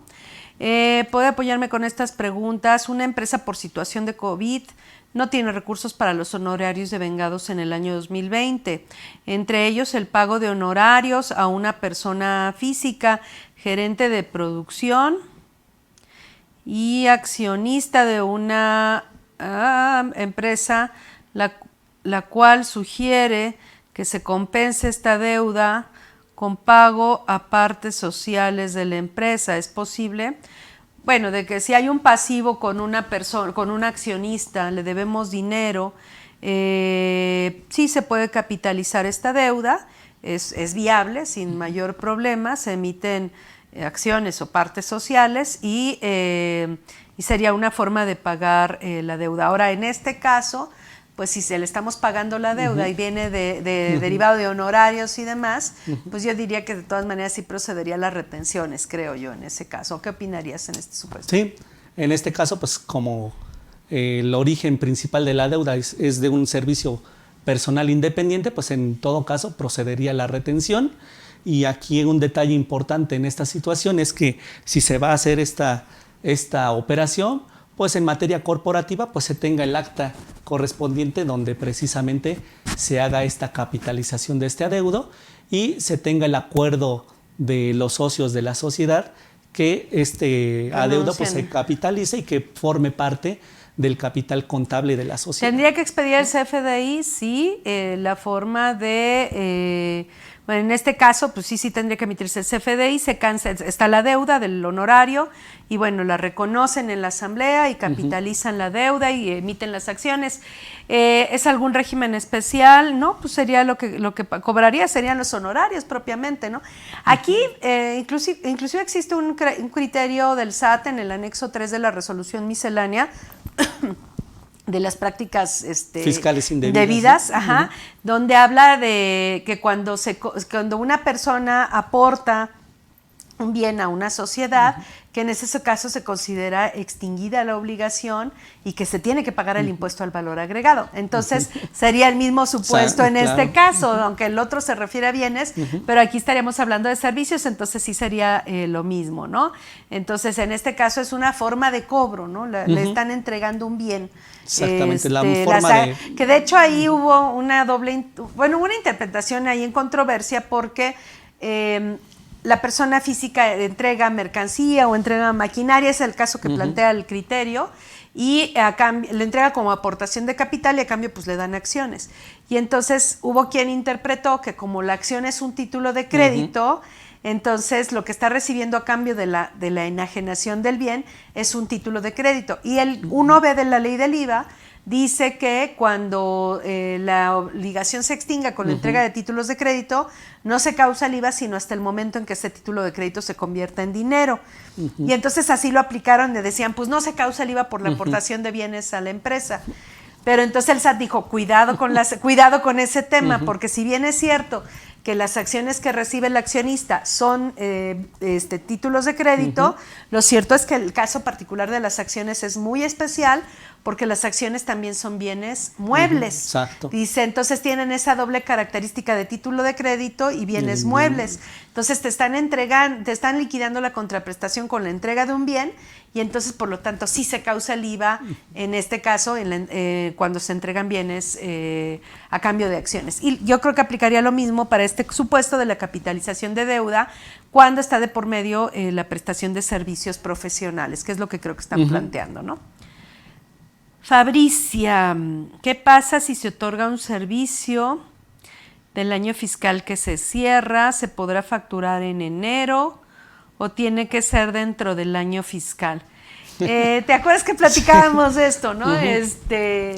Si quieres comentarlo. Sí, de hecho, bueno, esto viene relacionado con los momentos también de acumulación de los ingresos. Recordemos que pues siempre estamos casados con la expedición del comprobante. Sin embargo, no necesariamente una acumulación de un ingreso va relacionada con ese momento de la expedición. Puede ser que a lo mejor el 31 de diciembre de este año tú prestas un servicio o entregas una mercancía y el CFDI a lo mejor no lo elabora porque ya está cerrado el Departamento de Finanzas y lo elaboran hasta lo que es el 2021. Y muchos dicen, bueno, entonces como se facturó en el año 2021, el ingreso pertenece al año 2021 cuando... los 3 momentos de acumulación es cuando se expida el comprobante, cuando se preste el servicio, se entregue la mercancía o cuando se cobre total o parcialmente la contraprestación. El que suceda primero, y en este caso lo que sucedió primero es la prestación del servicio y entonces como tal, aunque el comprobante sea de otro año, la acumulación de ese ingreso tendría que ser en el para 2020, una persona para moral. Una persona moral. Ajá. Y bueno, hablando del que hace el gasto, si es también con la persona moral, bueno, ya tiene una deuda, contablemente ya tiene un gasto, aunque no haya un comprobante, y el otro fiscalmente ya tiene un ingreso, aunque no haya un comprobante. Los dos casos pues, son para 2020, en el caso que planteas. Pero luego pasa con personas, y creo que a lo mejor también por ahí va la pregunta que nos hicieron, la pregunta anterior. Luego por ahí también tiene que ver, me imagino, con personas físicas que prestan servicios en 2020, vamos a suponer que lo facturan en 2020, y no se pagan en 2020, se pagan hasta 2021. Como son operaciones con personas físicas, son deducibles al pago. Ahí sí no hay vuelta de hoja. Ajá. Entonces, aquí el tema es que la factura se quedó con fecha 2020 y la deducción se hace al momento del pago, que es 2021. Entonces, hay mucha gente que dice, no, tienen que cancelar las facturas del 2020. Ajá, para que te y pueda yo volver a pagar. facturar en 2021 y solo así van a poder deducir. Porque hay una parte del artículo 27, fracción 18ª, primer párrafo, última oración, que dice, en todo caso, dice la documentación de un gasto deducible deberá corresponder al ejercicio en el que se efectúa la deducción. Entonces aquí el tema es, actualmente en ese tipo de operaciones va a haber dos comprobantes, la factura misma y el CFDI con complemento de pago. Tengo el comprobante de cuando se prestó el servicio en 2020, que tiene fecha 2020, que es un pasivo de 2020, un gasto contable de 2020, y tengo el comprobante con complemento de pago de 2021, que es cuando es deducible y es deducible al pago, ¿no? Entonces, realmente, ¿tú qué opinas en ese sentido? Si realmente se tiene o no, digo, yo digo que no, pero obviamente es mi opinión personal, no sé qué opinas tú, si realmente ese pago de honorario se tiene que cancelar la factura de 2020 y reexpedirla en 2021 para poder deducir al momento del pago. Aquí es muy específica la ley del impuesto sobre la renta en este caso, te menciona que precisamente esos pagos a personas físicas serán deducibles en el momento en que se paguen las contraprestaciones. Entonces, tú podrás tener el comprobante de un ejercicio, pero si no lo has pagado, pues de todas maneras no sería deducible. Entonces, tú deduces hasta el momento, esa erogación, hasta el momento en que lo pagas. Y obviamente aquí, con la vinculación del complemento de pago, pues la autoridad lo que va a tomar en cuenta no es la factura inicial, si es que hablamos del flujo de efectivo, que es lo que menciona la ley del impuesto sobre la renta para el requisito de la deducción de estas erogaciones, sino lo que va a tomar en cuenta es propiamente el complemento de pago, que es ahí donde menciona dónde o en qué fecha tú pagaste. Finalmente es un comprobante fiscal, ¿no? Y es el comprobante fiscal del pago, que es la fecha de la deducibilidad. Exactamente. Yo creo que no se tendría que refacturar y de esa forma sería suficiente, pero bueno, ahí hay muchos criterios en ese sentido. Lo cierto es que la ley solo establece este supuesto para los gastos, no para el costo de ventas, no para los intereses, no para otras operaciones, solo para los gastos. Y hay una regla general en la propia ley que dice que todos los requisitos de las deducciones se deben cumplir dentro del año, excepto el de los comprobantes, que ese se puede cumplir a más tarde en la fecha de presentación de la declaración anual, ¿no? Entonces, creo yo que con eso queda aclarado, ¿no? Leticia, si en una empresa se facturaron ingresos menos descuentos por efectos de COVID en las facturas, ¿qué importe debo acumular para efectos de pagos provisionales? ¿Debemos considerar el importe menos el descuento o debo acumular el total de la venta y el descuento otorgado dentro de la factura lo aplico hasta el anual? Yo estaría de acuerdo. Ahí lo que realmente aplica pues sería lo último, sí, ¿no? Si es realmente un descuento y no es el tema que tomamos anteriormente, que es nada más por cancelar. Ella lo que dice es que dentro de la misma factura pusieron 100 pesos de precio menos 40 de descuento, 60 pesos a pagar, ¿no? Y ahí mismo está contenido el descuento. Lo apegado a la ley así 100% es el ingreso son 100 y el descuento es el ingreso es 100 y el descuento es una deducción que sí se aplica hasta la declaración anual. Sí. Entonces, pues vamos, es lo que de alguna manera se apegaría, salvo en las compras, ¿no? Las compras y las NIF establecen que cuando haya un descuento en una compra se debe aplicar inmediatamente en el momento en que se contabiliza la compra. Pero en las ventas no establece ese supuesto. Y entonces, bueno, pero hay opiniones ahí diferentes, ¿no? Pero sí, se tendría que ir. A mí me ha tocado auditores que sí piden la separación. Sí, incluso en el mismo registro contable, como bien mencionas, porque muchos lo que registran es el neto. Pero sí hay el deber ser es registrar el ingreso, el bruto y por separado el descuento que se hace. Gustavo Insunza, hay una excepción de presentar el aviso de compensación si se presentó por medios electrónicos. Sí, yo recuerdo que si va incluido dentro del formato, creo que ya no se presenta en ese caso. Digo, la verdad es que no tenemos las reglas aquí, sí. Pero sí, yo también estoy con esa situación. Bueno, pues nada más que nos dé el fundamento. Gustavo, usted que sí tiene la regla para que lo tengamos completo. John Setinev dice, un jubilado que gana más de 800,000 pesos al año, está jubilado yo creo que para el IMSS como para Telmex, ambos suman en esa cantidad. ¿Cuál es la parte exenta? Bueno, para las pensiones y jubilaciones la exención es de 15, dice la ley, salarios mínimos, ahí está la controversia, si son salarios mínimos o UMAS elevadas al año, pero hasta 15 UMAS en todo caso. No importa, o sea, es una exención por concepto. No por persona que me paga. Entonces, a los 800 en total se le aplicaría la exención de las 15 UMAS o salarios mínimos, ¿no? Raúl Torres, ¿qué opinan de lo siguiente? A un proveedor le solicitamos la reexpedición de los CFDIs por unos errores. Ellos emitieron notas de crédito, no cancelaron los CFDIs con errores y además los CFDIs de las supuestas correcciones ni clave 04 tienen. Gracias. Dice, complementando el comentario, el proveedor se niega a realizar el procedimiento adecuado para su... Sí, pues sí, si se los... Si emitieron notas de crédito y no cancelaron los CFDIs, desde luego que no aplicaron las guías de llenado del SAT, pues está mal el procedimiento. Yo creo que ahí usted podría reportar a la persona al SAT si no aplica las guías de llenado, porque si no obtiene comprobante como debe ser, pues el problema va a ser que va a tener problemas para deducir en ese caso. Sí, aquí ese ¿no? es el problema principal, que el problema se le queda a quien recibió el comprobante, no a quien lo emitió a última instancia, porque en una revisión la autoridad te va a decir, pues es que no te expidieron el comprobante como debe de ser y pues puede correr riesgo esa deducción. Entonces aquí el problema es para quien lo recibe. Quizá a lo mejor lo pudiera hacer una denuncia al SAT para que este contribuyente pues expida, porque no creo que sea el único caso, sino a lo mejor lo ha hecho con sus demás clientes y bueno, aquí sería esa la recomendación. Pero bueno, hemos estado hablando, no sé, ya se nos está secando la garganta, si nos regalan un vaso con agua, por favor. Aquí ya pasaron el agua.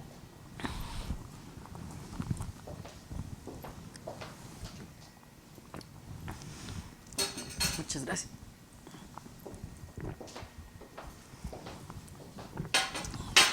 Listo. Pues listos. Seguimos.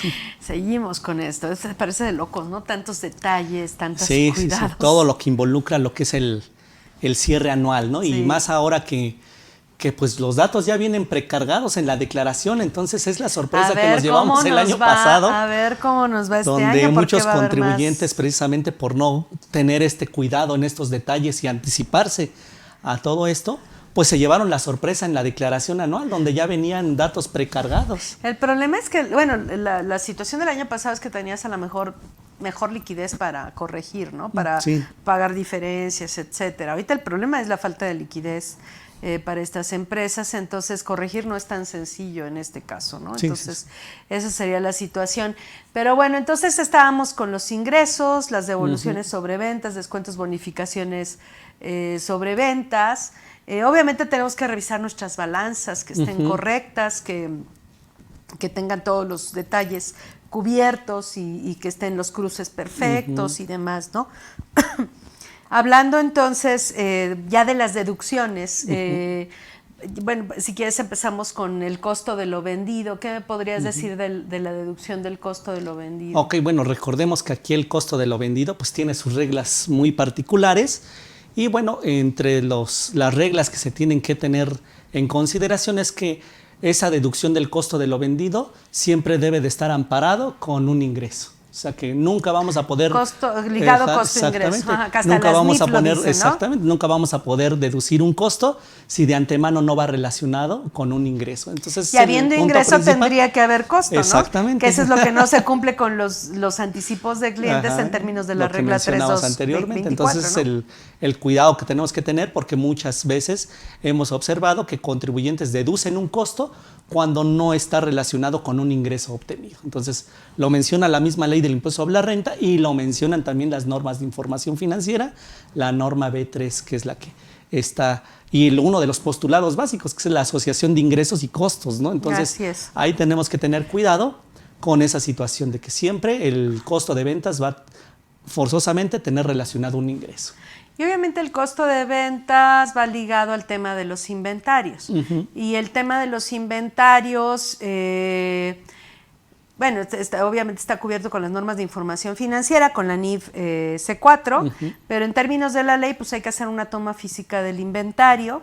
Esta toma por regla general es en el 31 de diciembre, que en teoría todos tendríamos que estarnos preparando para eso.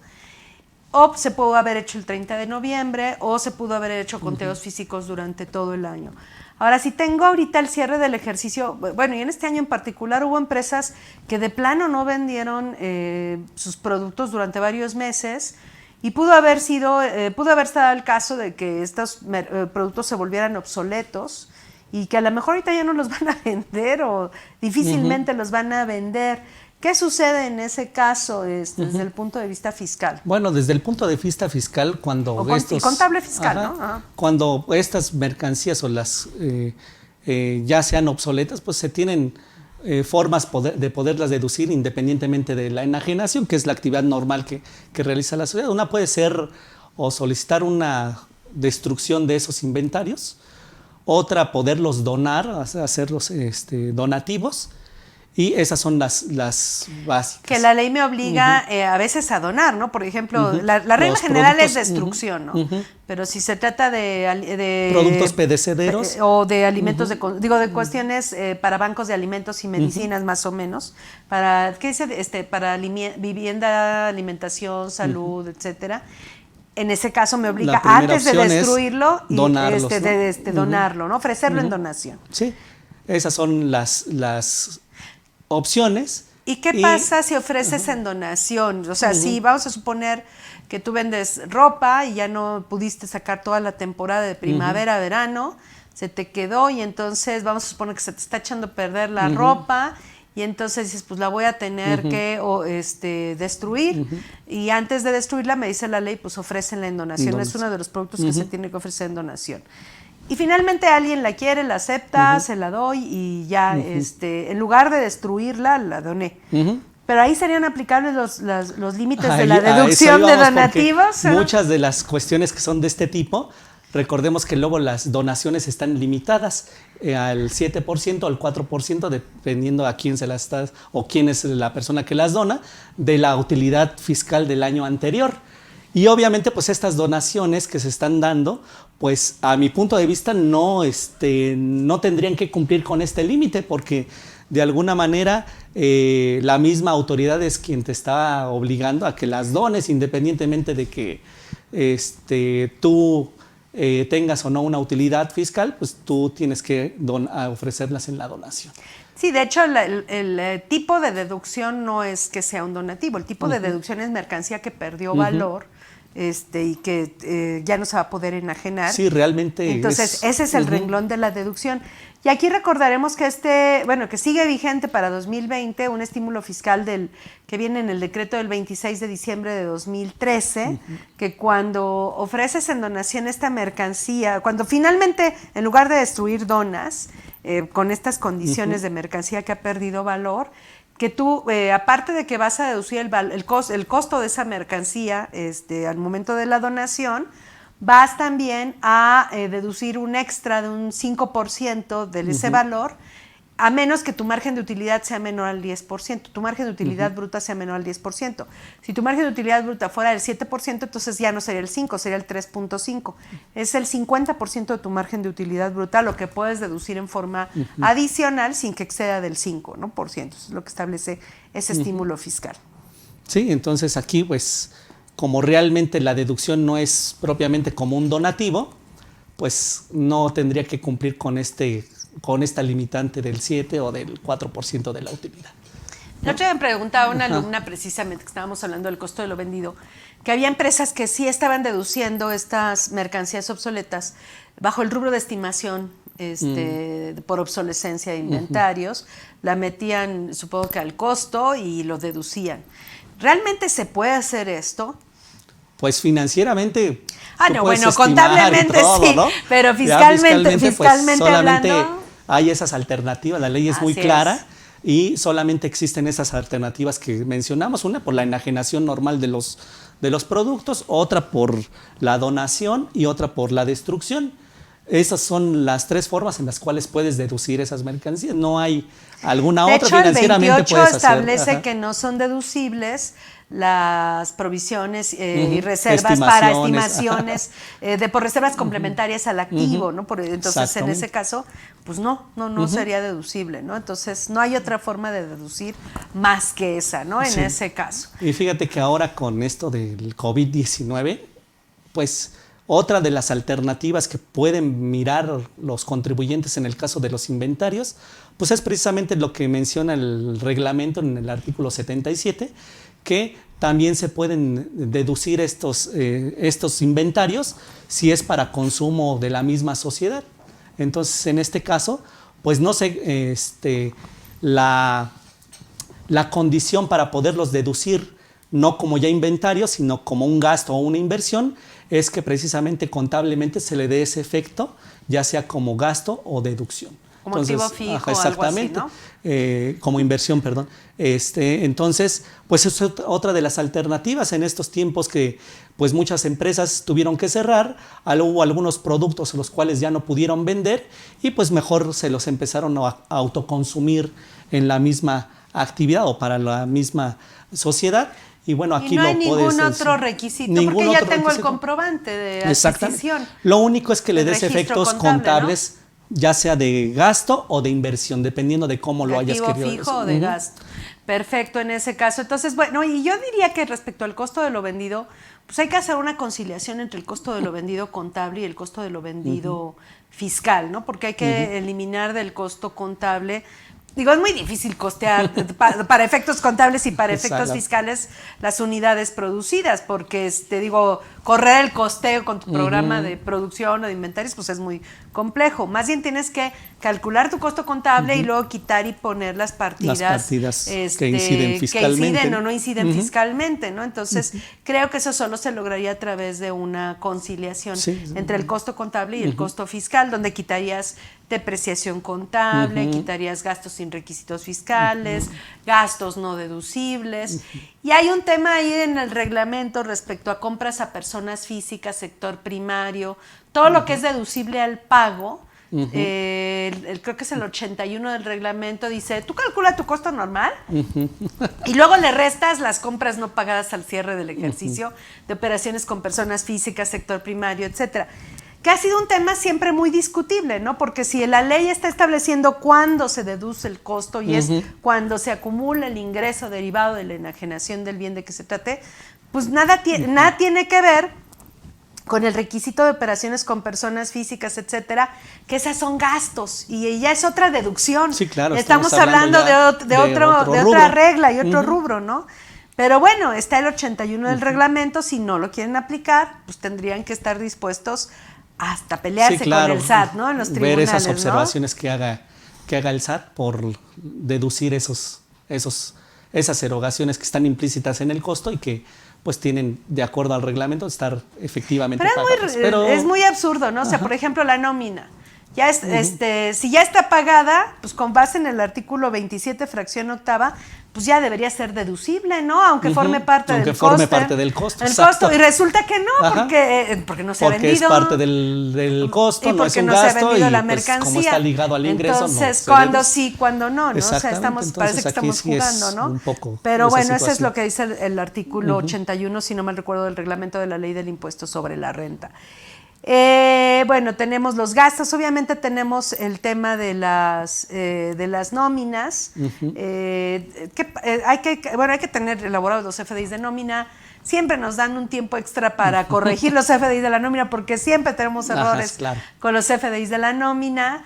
Y bueno, la nómina, aparte del correcto timbrado, tenemos el tema de los ingresos exentos, que son parcialmente deducibles entre un 47 y un 53. Hay conceptos que, bueno, la ley establece esto como no deducible en el 28 fracción 30, pero hay conceptos que tienen sus propias reglas de no deducibilidad. El ejemplo clásico es el de la PTU, que se dio cuenta el SAT y ya estableció un apartado en el formato para quitar la PTU exenta de los ingresos exentos de los trabajadores y no aplicarle esa regla de no deducibilidad, porque por sí misma la PTU ya no es deducible. No es una deducción. ¿Pero es el único caso o hay otro tema? No, hay otros ingresos o supuestos en los cuales son exentos para el trabajador, pero propiamente no tendrían que estar involucrados dentro de esta proporción que marca el artículo 28, fracción 30. Por ejemplo, los ingresos en servicios, el ingreso en servicios en comedor, pues no se debe de... Es más, la ley dice que no es ingreso. Ni siquiera es ingreso, ¿no? Lo que es el servicio de comedor y las herramientas que proporciona el empleador para hacer o realizar su trabajo, esos ni siquiera menciona que sean... Más bien dice claramente que no son ingresos. Entonces, pues si no son ingresos, no pueden ser ingresos aquí exentos, la premisa ¿no? es que tienen que ser ingresos para el trabajador. Entonces, esa es la premisa para poderlos considerar dentro de esta proporción que se va a determinar. Si no son ingresos de entrada, pues no tendrían que tomarse para esta deducción. Entonces, estos ingresos por servicios de comedor y las herramientas de trabajo, pues no se considerarían.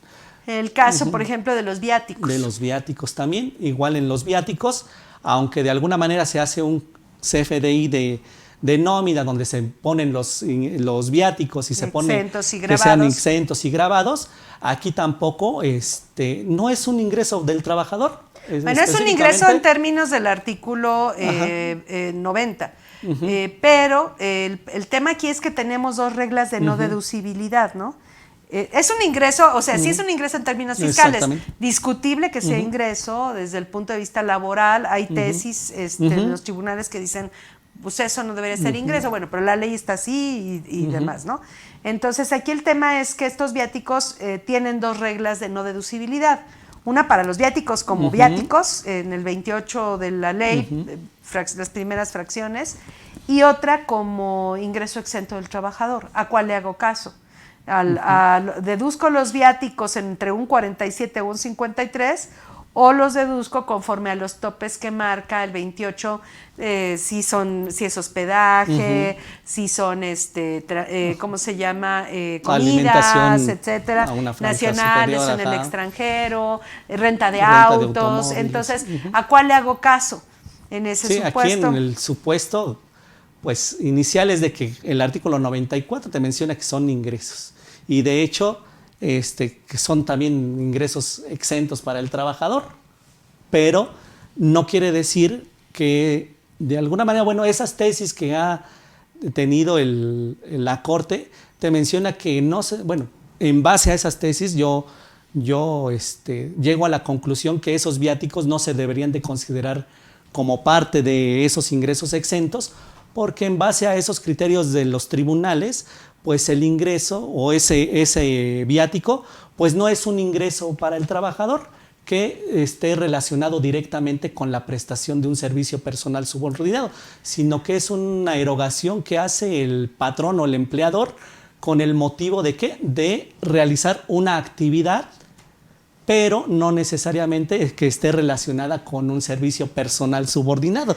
Y te digo, de hecho ese mismo criterio de la Corte te menciona que los viáticos no es un ingreso derivado de una prestación por un servicio personal subordinado, porque no incrementan la calidad de vida del trabajador. Entonces yo en mi opinión personal, yo digo que esos ingresos exentos de viáticos, aunque estén en un CFDI, estarían fuera de Y bueno, yo estaría de acuerdo contigo en esa misma, con esa misma conclusión, aunque yo agregaría que la razón por la que yo estaría de acuerdo contigo es porque los viáticos tienen sus propias reglas de no deducibilidad Lo decimos específicas conforme al 28 de los viáticos, y no podemos aplicar las dos, no podemos duplicar la no deducibilidad, ¿no? En ese caso. Entonces, pues bueno, sería una de las cosas que hay que cuidar.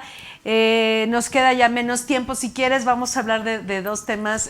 Un tema relacionado con este año 2020 y las complicaciones que se han dado en este año, que sería el tema de las cuentas por cobrar, de las cuentas incobrables, de las pérdidas por créditos incobrables. ¿Qué tenemos que cuidar ahorita que estamos haciendo el cierre del ejercicio? Y ya estamos próximos a presentar la declaración anual y tengo problemas de cobranza, pues particularmente en este año 2020. Obviamente pues aquí esto se dio yo creo que de manera generalizada, donde pues muchos contribuyentes no tuvieron la liquidez ni el flujo de efectivo para poder hacer frente a sus obligaciones ya contraídas antes de toda esta pandemia del COVID-19, y pues muchos dejaron de pagar. Entonces aquí pues en relación con las cuentas incobrables, pues es ver de todas esas cuentas que tenemos en nuestra cartera, cuáles pueden ser susceptibles de ser incobrables y poderlas deducir. Obviamente pues hay que ver las reglas específicas de la deducción de las cuentas incobrables. En términos generales se pueden deducir estas cuentas por incobrables después de cumplido el plazo de prescripción de estas cuentas. Y bueno, este plazo pues puede variar dependiendo de cómo se haya documentado esa cuenta por cobrar. Pudo haber sido una factura, pudo haber sido a través de pagarés, entonces tienen diferentes momentos de prescripción.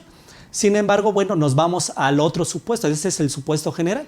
Y el otro supuesto es cuando se dé la notoria práctica imposibilidad de cobro, que ahí, bueno, muchos de los contribuyentes podemos revisar esa parte y te menciona la ley del impuesto sobre la renta que se da esta notoria práctica imposibilidad de cobro cuando esta cuenta por cobrar haya transcurrido un año a partir de la mora de esa cuenta por cobrar. Entonces, una vez que se transcurrió un año en que incurrió en mora esta cuenta por cobrar, pues ya se podría deducir, y hay dos reglas específicas.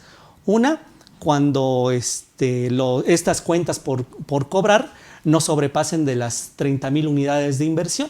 Ahorita esa actualmente, es a la fecha, el valor de la UDI es a la fecha de exigibilidad. A la fecha de exigibilidad, o sea, es esa fecha la que tengo que tomar. Entonces, actualmente, si nosotros tomamos una medida al día de hoy, estamos hablando más o menos de 198,000 pesos, que es el equivalente a esas 30,000 unidades de inversión.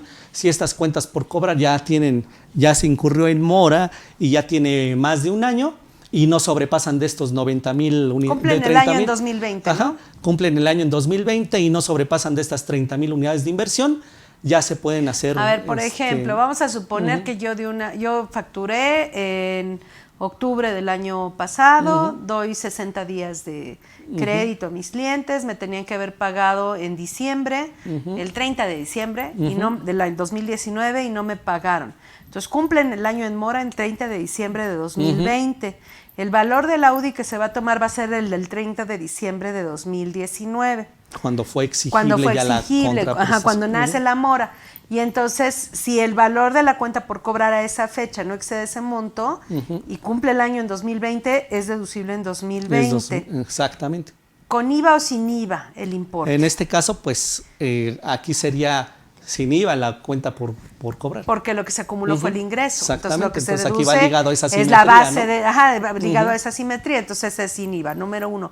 Ahora, si tengo otras facturas por cobrar a ese cliente y sumadas me dan más de 30,000 UDIs, para que no se consideren, todas tienen que estar en el supuesto de cumplir el año en mora en 2020. Porque si vamos a suponer, tengo esa factura y no excede del monto de las UDIs. Pero resulta que facturé otra en noviembre de 2019. Como les doy 60 días de crédito a mis clientes, me tenía que haber pagado en enero del 2020. No me ha pagado hasta ahorita. ¿Cuándo cumple el año? Pues hasta 2021. Hasta 2021. Entonces, esa ya no cuenta para 2020, porque esa es ya para el otro año 2021. Aunque las dos juntas sumen más de los 30,000 UDIs, esa no cuenta. Nada más cuentan las que cumplen el año en el ejercicio que se pretenda deducir, que sería 2020. Exactamente, Así es. esa es la primera. Y la segunda, con cuentas por cobrar mayores a estas 30,000 unidades de inversión, pues el requisito es de que pues el contribuyente que pretenda deducir meta judicialmente un juicio mercantil reclamando el pago de esas cuentas por cobrar. Ese sería el requisito para estas cuentas que sobrepasan de estas 30,000 unidades de inversión, que el contribuyente meta un juicio mercantil para el cobro de estas mismas. Y para los dos casos es un requisito para ambas que se presente un aviso a más tardar el 15 de febrero del siguiente año del que se pretende hacer la deducción, avisándole al SAT que va a deducir estas cuentas. Y también hay que avisarle también ¿no? al cliente, para que el cliente estaría obligado ¿a qué? A acumular esa cuenta que pues prácticamente no pagó. Y el otro supuesto es el del concurso mercantil, que tu También. cliente haya sido declarado en quiebra o en concurso mercantil. ¿Qué implica esto? Bueno, platícanos del concurso mercantil, aunque estamos ahorita hablando de las cuentas incobrables, platícanos del concurso mercantil, porque puede ser una alternativa de hecho fue para una las empresas que están en problemas ahorita de liquidez o que tienen muchas deudas y que ya no hayan la salida. Pues el concurso de hecho, mercantil podría ser la respuesta, muchas ¿no? sociedades en esta contingencia en 2020 lo que aplicaron fue precisamente el concurso mercantil. Hablando del concurso mercantil, bueno, pues mucha gente piensa que el concurso mercantil ya casi es un extremo y que se va a morir la sociedad. Sin embargo, no es así. El concurso mercantil precisamente es creado para la subsistencia de las sociedades antes de llegar a lo que es una quiebra. Y bueno, ¿quién puede hacer este concurso mercantil? Bueno, el concurso mercantil lo pueden hacer personas físicas y personas morales que sean comerciantes. De acuerdo al artículo 3 del Código de Comercio, comerciante es aquella persona que hace de el comercio su actividad habitual. Entonces, este concurso mercantil lo pueden realizar o se puede realizar personas morales y personas físicas. ¿Quién puede solicitar el concurso mercantil? El propio comerciante, un tercero interesado, ya sea un acreedor o un proveedor, e incluso un ministerio público. Esas son las tres personas que pudieran pedir el concurso mercantil. Si es el caso, por ejemplo, que se dio en esta pandemia, pues era el mismo comerciante que solicitaba el concurso mercantil. Y más que nada el concurso mercantil es un proceso judicial en el cual pretende pues, conciliar precisamente al conjunto de acreedores y que no los acreedores que tengamos hagan un procedimiento individual. Y si tenemos 100 acreedores, esos 100 meten un procedimiento individual y hay que estar solventando cada uno por su cuenta, sino que este concurso mercantil se juntan todos los acreedores y se les atiende en un solo procedimiento judicial. Y bueno, aquí es importante decir que este concurso mercantil puede llegar son 3 etapas que tiene el concurso mercantil. Una que se llama la etapa preconcursal, donde el visitador que es designado por el juez que va a llevar el concurso mercantil, y este visitador lo pone lo que es un instituto que se llama el IFECOM. A través del IFECOM va el visitador, y este visitador en la etapa preconcursal revisa precisamente las cuentas de esta persona que se va al concurso mercantil para ver si realmente está en posibilidades de ejercer este concurso mercantil. Este visitador, si ve que esta sociedad ha entrado en una insolvencia, la insolvencia prácticamente podemos tener estos dos grandes supuestos en los cuales la insolvencia es cuando tus pasivos son iguales o menores a tu activo. Y cuando hablamos de una quiebra es cuando de plano ya tus pasivos son superiores a tus activos. Pero para el concurso mercantil en esta primera etapa debes de tener una insolvencia cuando tus pasivos son menores o iguales a tu activo.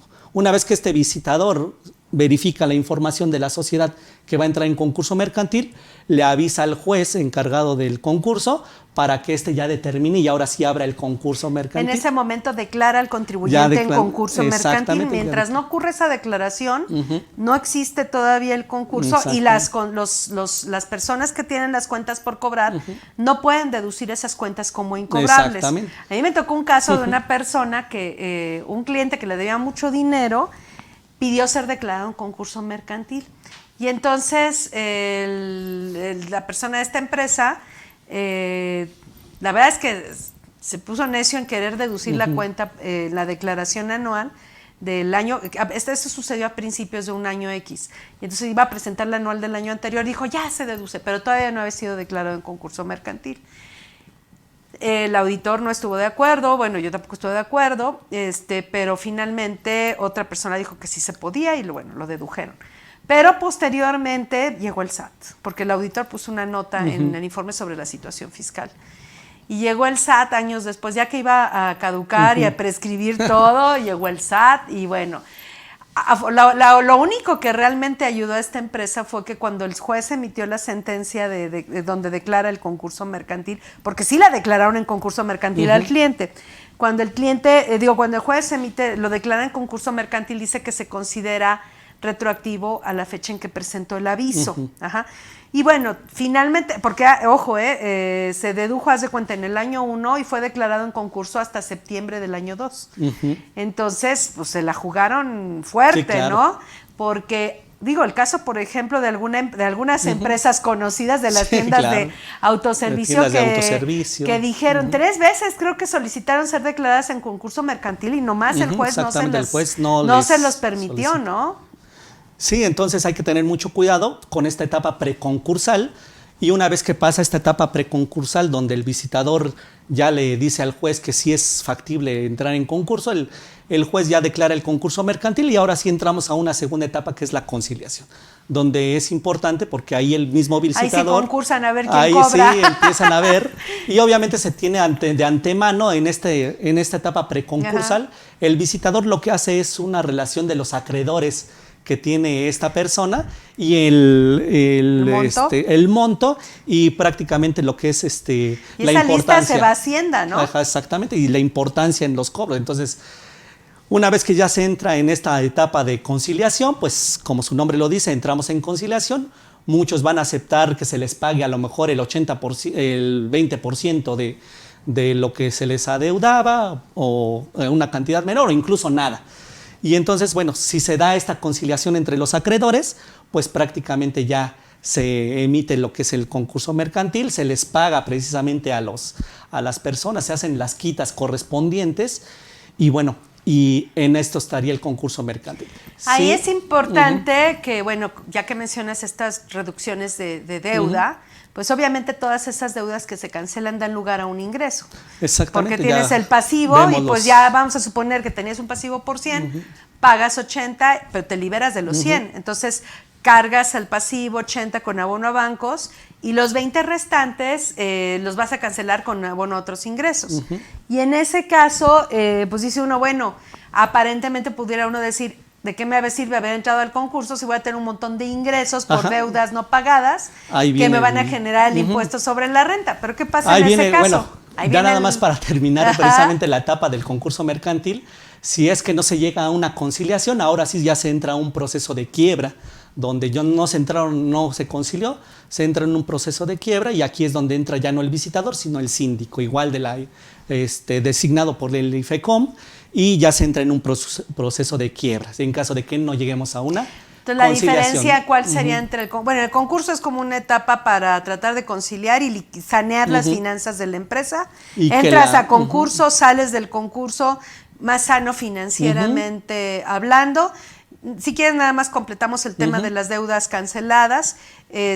Son ingresos, sí, pero la ley del impuesto sobre la renta, por ahí del artículo 15, al final y aquí viene lo importante y lo bonito de esta parte, ¿no? Sí, ¿qué dice el 15? Bueno, ya dando los efectos fiscales. Ahorita nos vamos a la quiebra, ¿no? Pero primero una vez que ya se dieron estos efectos de la conciliación y se llega a la conclusión de que a muchos se les van a condonar estas deudas o que entran en una conciliación y dicen, sí te vamos a condonar las deudas.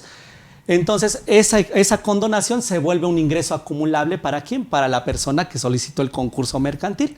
Sin embargo, el artículo 15 nos menciona que esas condonaciones se van a acumular, pero si tienes pérdidas fiscales pendientes de amortizar, pues las puedes amortizar contra estos ingresos. Y aquí, es una excepción a la regla de que las pérdidas se amortizan contra utilidades. Aquí las pérdidas se amortizan contra ingresos. Sí, y esto está en el artículo 15 y aquí lo interesante es que fíjate que muchas sociedades, cuando ya salen del concurso mercantil, como dices tú, más saneadas financieramente, pues aparte de que obtienen ese beneficio, dicen, bueno, ¿cuánto me condonaron de deudas? 100 millones de pesos. Okay. El artículo 15 dice que yo puedo amortizar pérdidas fiscales contra ese ingreso. Y que en caso de que este monto sea mayor a esas pérdidas fiscales, la diferencia se considera ya un ingreso no acumulable.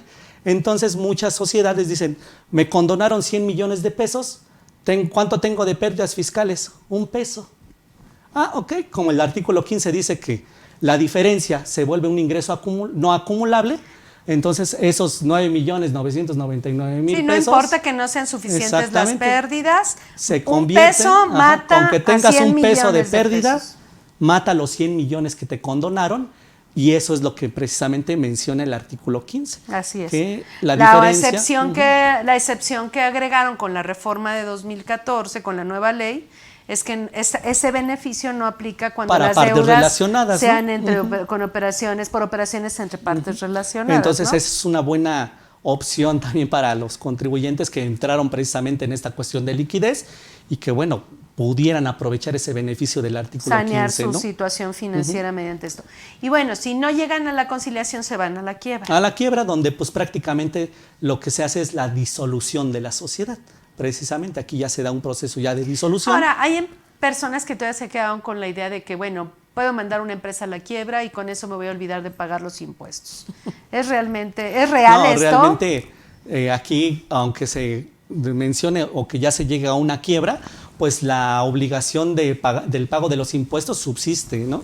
Y sobre todo de responsabilidad solidaria, ¿no?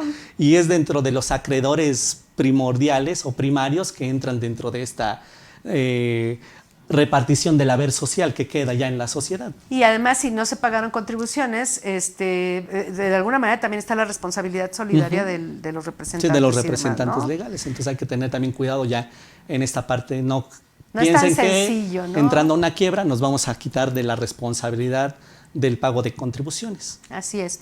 Bueno, entonces dejamos esto. Bueno, está el concurso, está la quiebra. Ya vimos que cuando es declarado en concurso la persona que me debe el dinero, automáticamente yo deduzco esa cuenta por incobrable en ese ejercicio.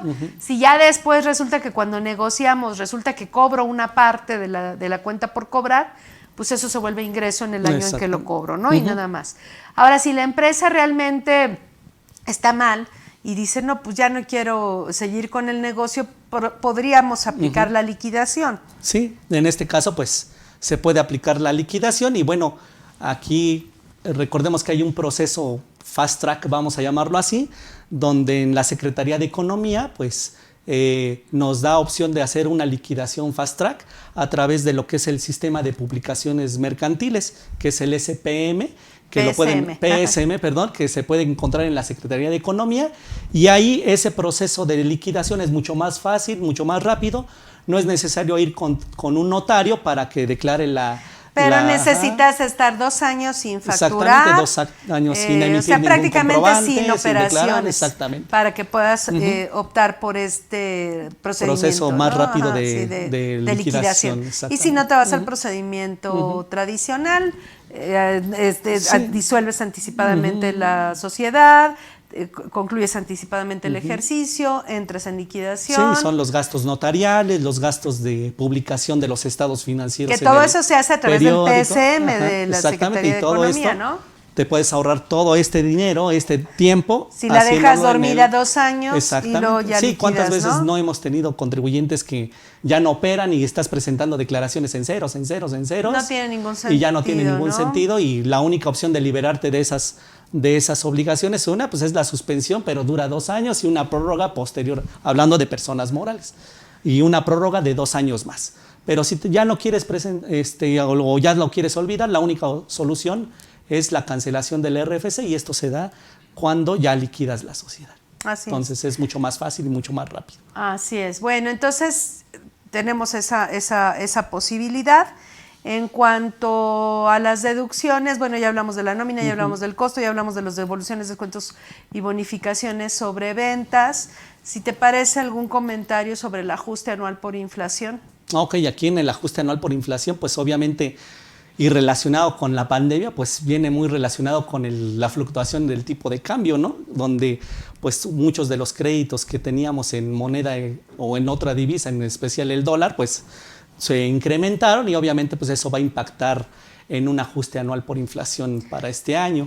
Bueno, y bueno, y para los ingresos, ¿no? Vamos a tener ingresos por vamos a ganancia tener cambiaria mucho más. o pérdidas cambiarias muy Exactamente, fuertes. si teníamos facturación en moneda o en divisa extranjera, puede ser el dólar, pues entonces también hay un incremento de los ingresos. Que son ganancias o pérdidas cambiarias devengadas. Y para el IVA. Y bueno, aquí en el IVA, pues muchos... Si facturé en moneda extranjera. Ajá. Pues bueno, aquí hay una situación con el IVA, donde dicen que, bueno, que el IVA se debe de...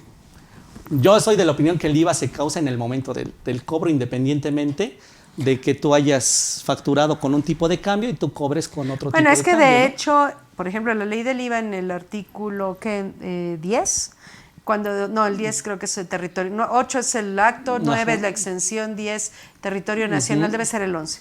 El 11 dice que se considera que se realiza la enajenación cuando se cobren la contraprestación. O sea, no hay enajenación de bienes si antes del cobro de la contraprestación. Y el impuesto causado es lo cobrado, es sobre la contraprestación cobrada. Entonces, no hay causación antes de. Sí, no hay causación. En la enajenación de bienes no hay causación antes de, sino hasta que cobras. Sí, te digo, la confusión es de que eso es para la enajenación, pero para la prestación de servicios todavía se queda un párrafo de la antigua ley donde no era flujo de efectivo y por eso muchos dicen que el IVA se tiene 18A. Exactamente. Pero el 18A dice que aplica para créditos, para ciertas operaciones. Sí, para ciertas operaciones de específicas, prestación de servicios. No para toda la prestación de servicios. Pero muchos dicen... No. Ahí, de hecho, la base del IVA en esos intereses, que son créditos a través de tarjetas, arrendamiento financiero, y no recuerdo qué otro caso, son 3 supuestos que maneja el 18A. En esos casos, la base del IVA es, ¿cómo se llama? El interés real. Y se calcula la inflación con UDIs. Ajá, con UDIs, ¿no? Ajá. Pero es únicamente para sí, solamente y son para intereses, exactamente, únicamente. Solamente es ese supuesto. Y son para intereses. En los demás es en la fecha. Y ahí se habla de diferencias cambiarias, pero es un caso específico, ¿no? Sí, y aquí relacionado con el ajuste anual por inflación es importante precisamente esta revisión de los saldos que nosotros tenemos tanto en nuestros activos que son susceptibles de ingresar a este ajuste anual por inflación y nuestros pasivos, porque si tenemos negativos, pues obviamente hay que reclasificar los negativos y cosas así, ¿no? Yo diría 3 reglas básicas, bueno, 3 observaciones rápidas para el ajuste anual por inflación. El artículo, que es 46, es el que habla de los créditos. El tercer párrafo dice, los créditos que deriven de ingresos acumulables se considerarán créditos desde el momento que se acumula el ingreso y hasta el momento en que se cobre o se cancele por incobrable. Y luego hay otra fracción dentro de ese mismo 46, segundo párrafo, debe ser como la fracción 6 o 7, que dice que no serán créditos aquellos que deriven de ingresos cuya acumulación esté condicionadas a la percepción efectiva del ingreso.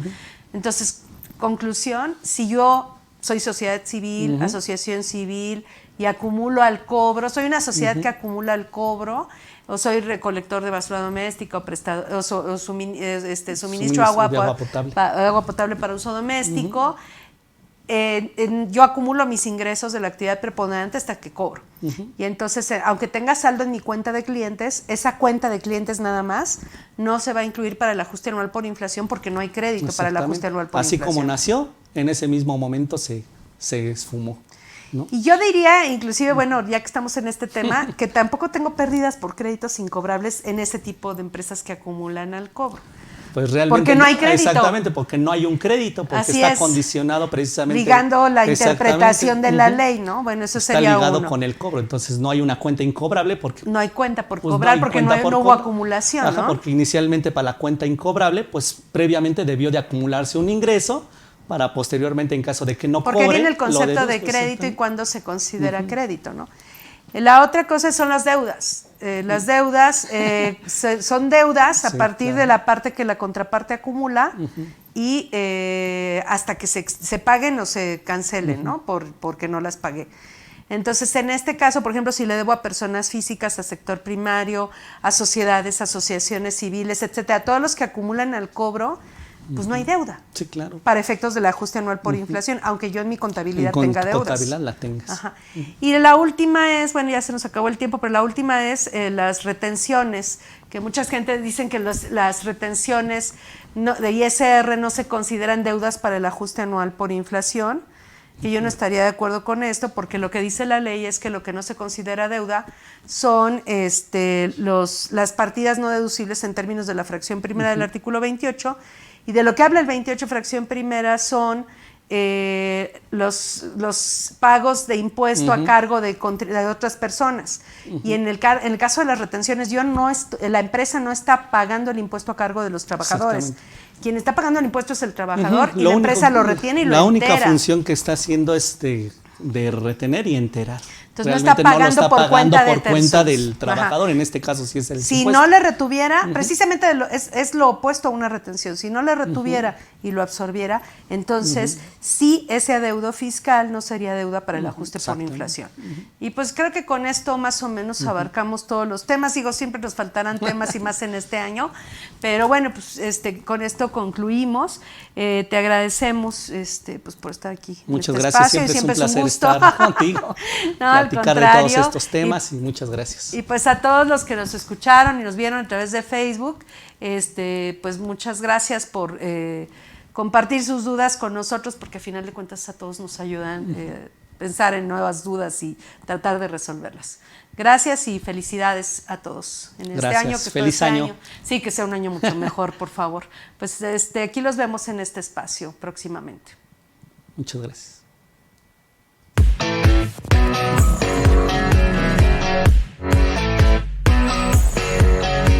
CADEFI agradece su preferencia. Hasta pronto.